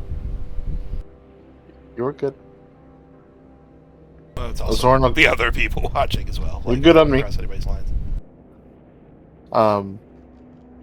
Zorn will kind of spit out whatever blood from his cheek. I assume that's the wrong answer? Do you want to tell me what you're looking for? What would be the correct answer? How many houses are in the Empire? Too many to count. Incorrect. He looks like he's going to hit you again. He does not. Zorn prepares himself for what seems to be probably a life or death battle. He's 9. He understands what it means to be in a fight for his life. But this is a stranger. He does not know him. There are no pulling punches with strangers.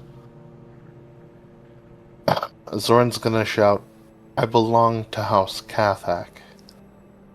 I am Zoran of House Cathak. Tell me what it is you know, or tell me what it is the answer you seek.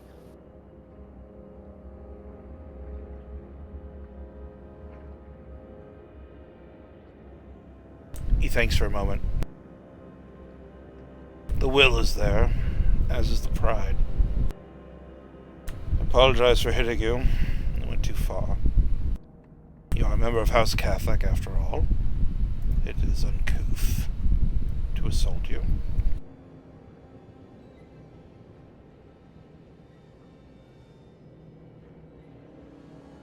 You are not of House Catholic.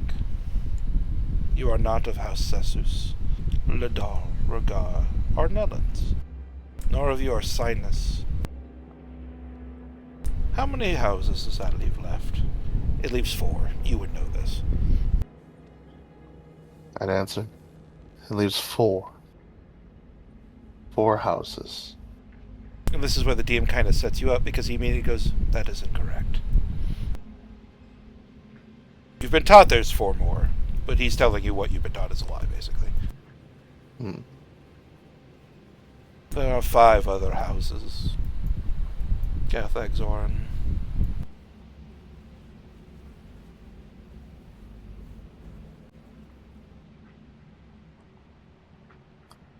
So I ask you, do you really want to know where you come from? Yes. If I am not of House Cathak, then I need to know.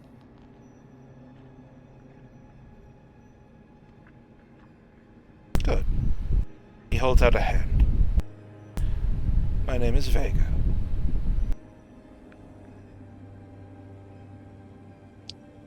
Goes to notebook.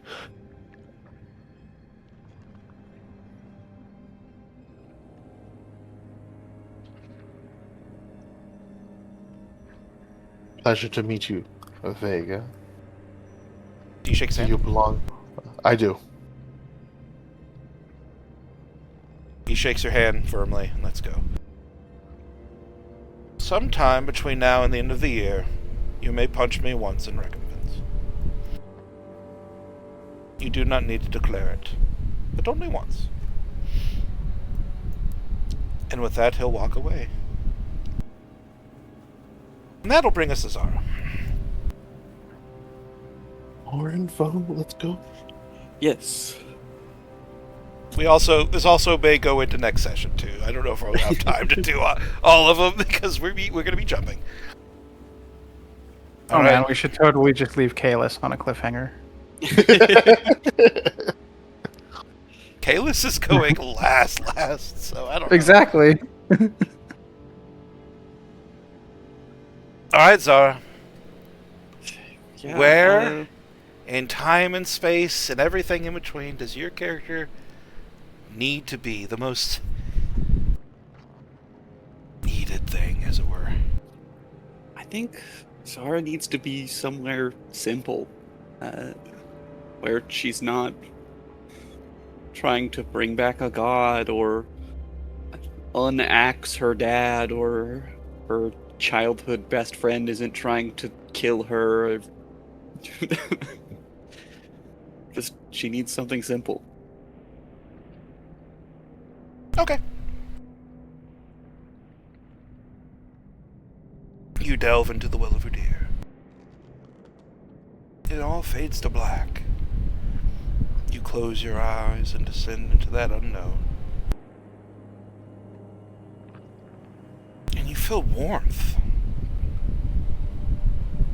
A sort of cozy warmth and a crackle that causes your eyes to... Yes, eyes to flutter. For just a moment, and you see yourself sitting on a log in front of a campfire. Across from you on another log is Tailtrack. In all of his glory. This must have been, a couple of years after you joined, when your relationship really hit it off and you started seeing Teltrak more as a father figure than just a mentor. And he's sitting across from you. Describe Teltrak to me, if you would be so kind. Teltrak is an older orcish man, covered in scars, like real barbarian leaning.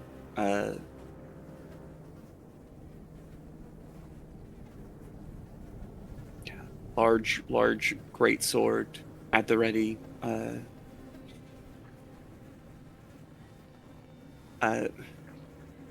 Boisterous and like very outwardly caring about the people around him.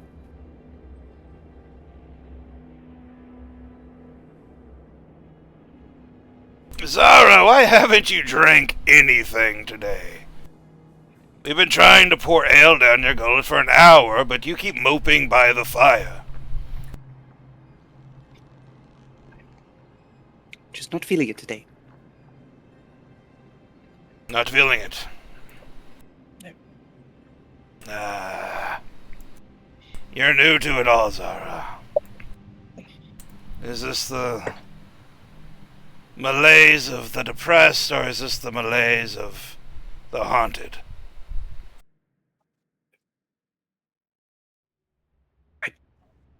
I just want to be stronger like you. I feel like I'm wasting time drinking and celebrating, and I could be training and.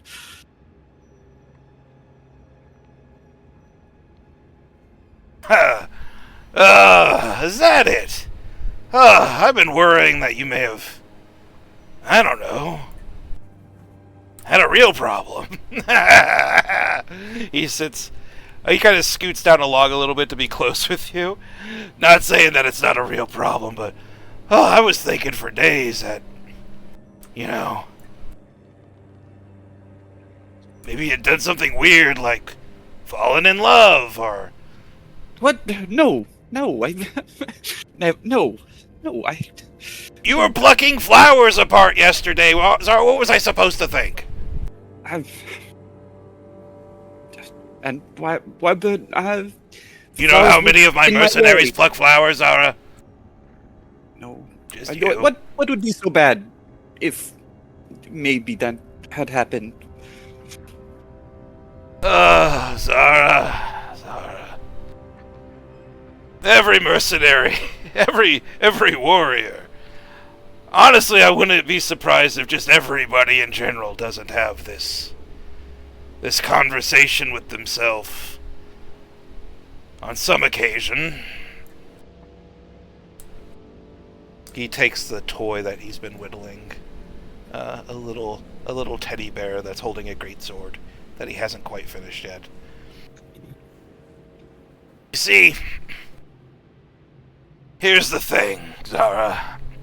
I'm gonna give you advice, and you're at that age where you're gonna ignore it, but I'm gonna give it to you anyway. Because maybe, just maybe, you'll break the cycle and actually listen to me for once. I'm hoping. Right? If you want to tell me, tell me.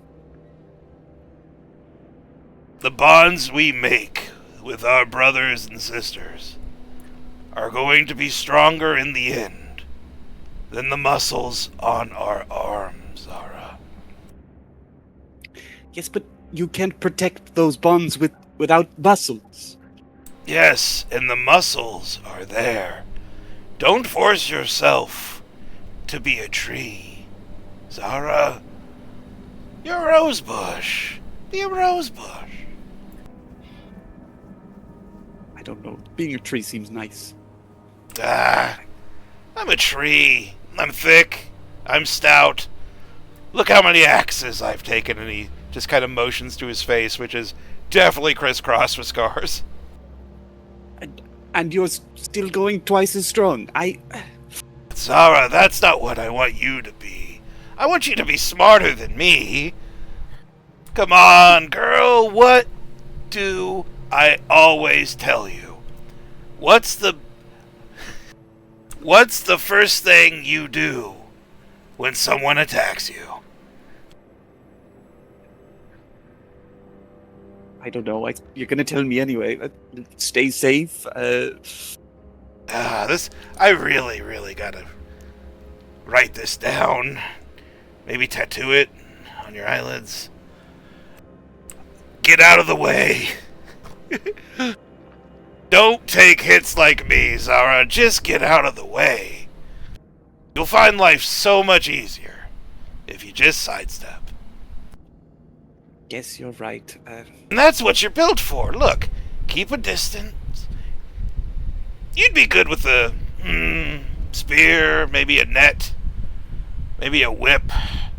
Something with some distance. Okay. Which one of those appeals to you?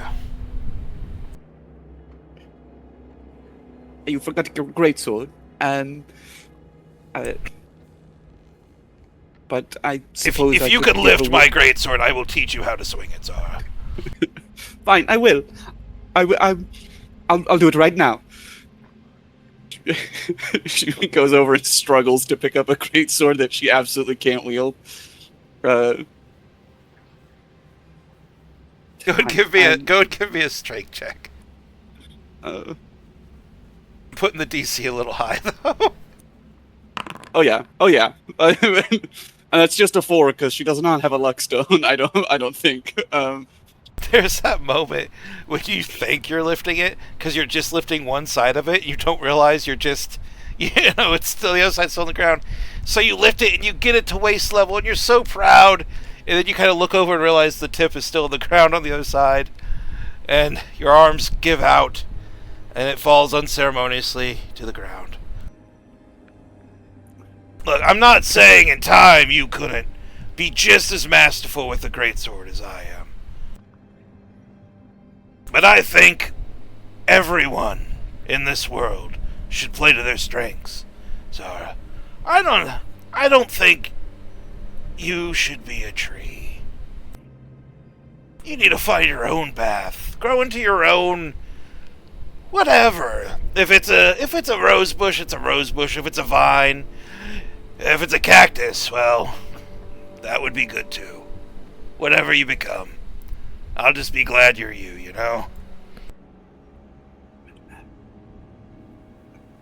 Fine. I guess I can try one of those weapons that you talked about earlier. Good. If it makes you happy. Now, come here, sit next to me. I wanna ask you a few things. Props herself down, a little embarrassed. He reaches up to his headband. Is it cool if he has a headband? He has a headband. Yeah. And he pulls that what did we call it? The eye stone? Is it a witch? Oh, yes. Hagstone. Hagstone, yeah, okay. I wanted to call it a witch stone. It's like, no, it's close, but not there. He pulls out the hagstone that, is on the center of his bandana that he's always kind of fiddling with. And he tosses it over to you. That thing's always brought me luck, It was given to me by my father. And, well, I think he got it from my grandfather. It's about as close to a family trinket as old Teltrack's line has.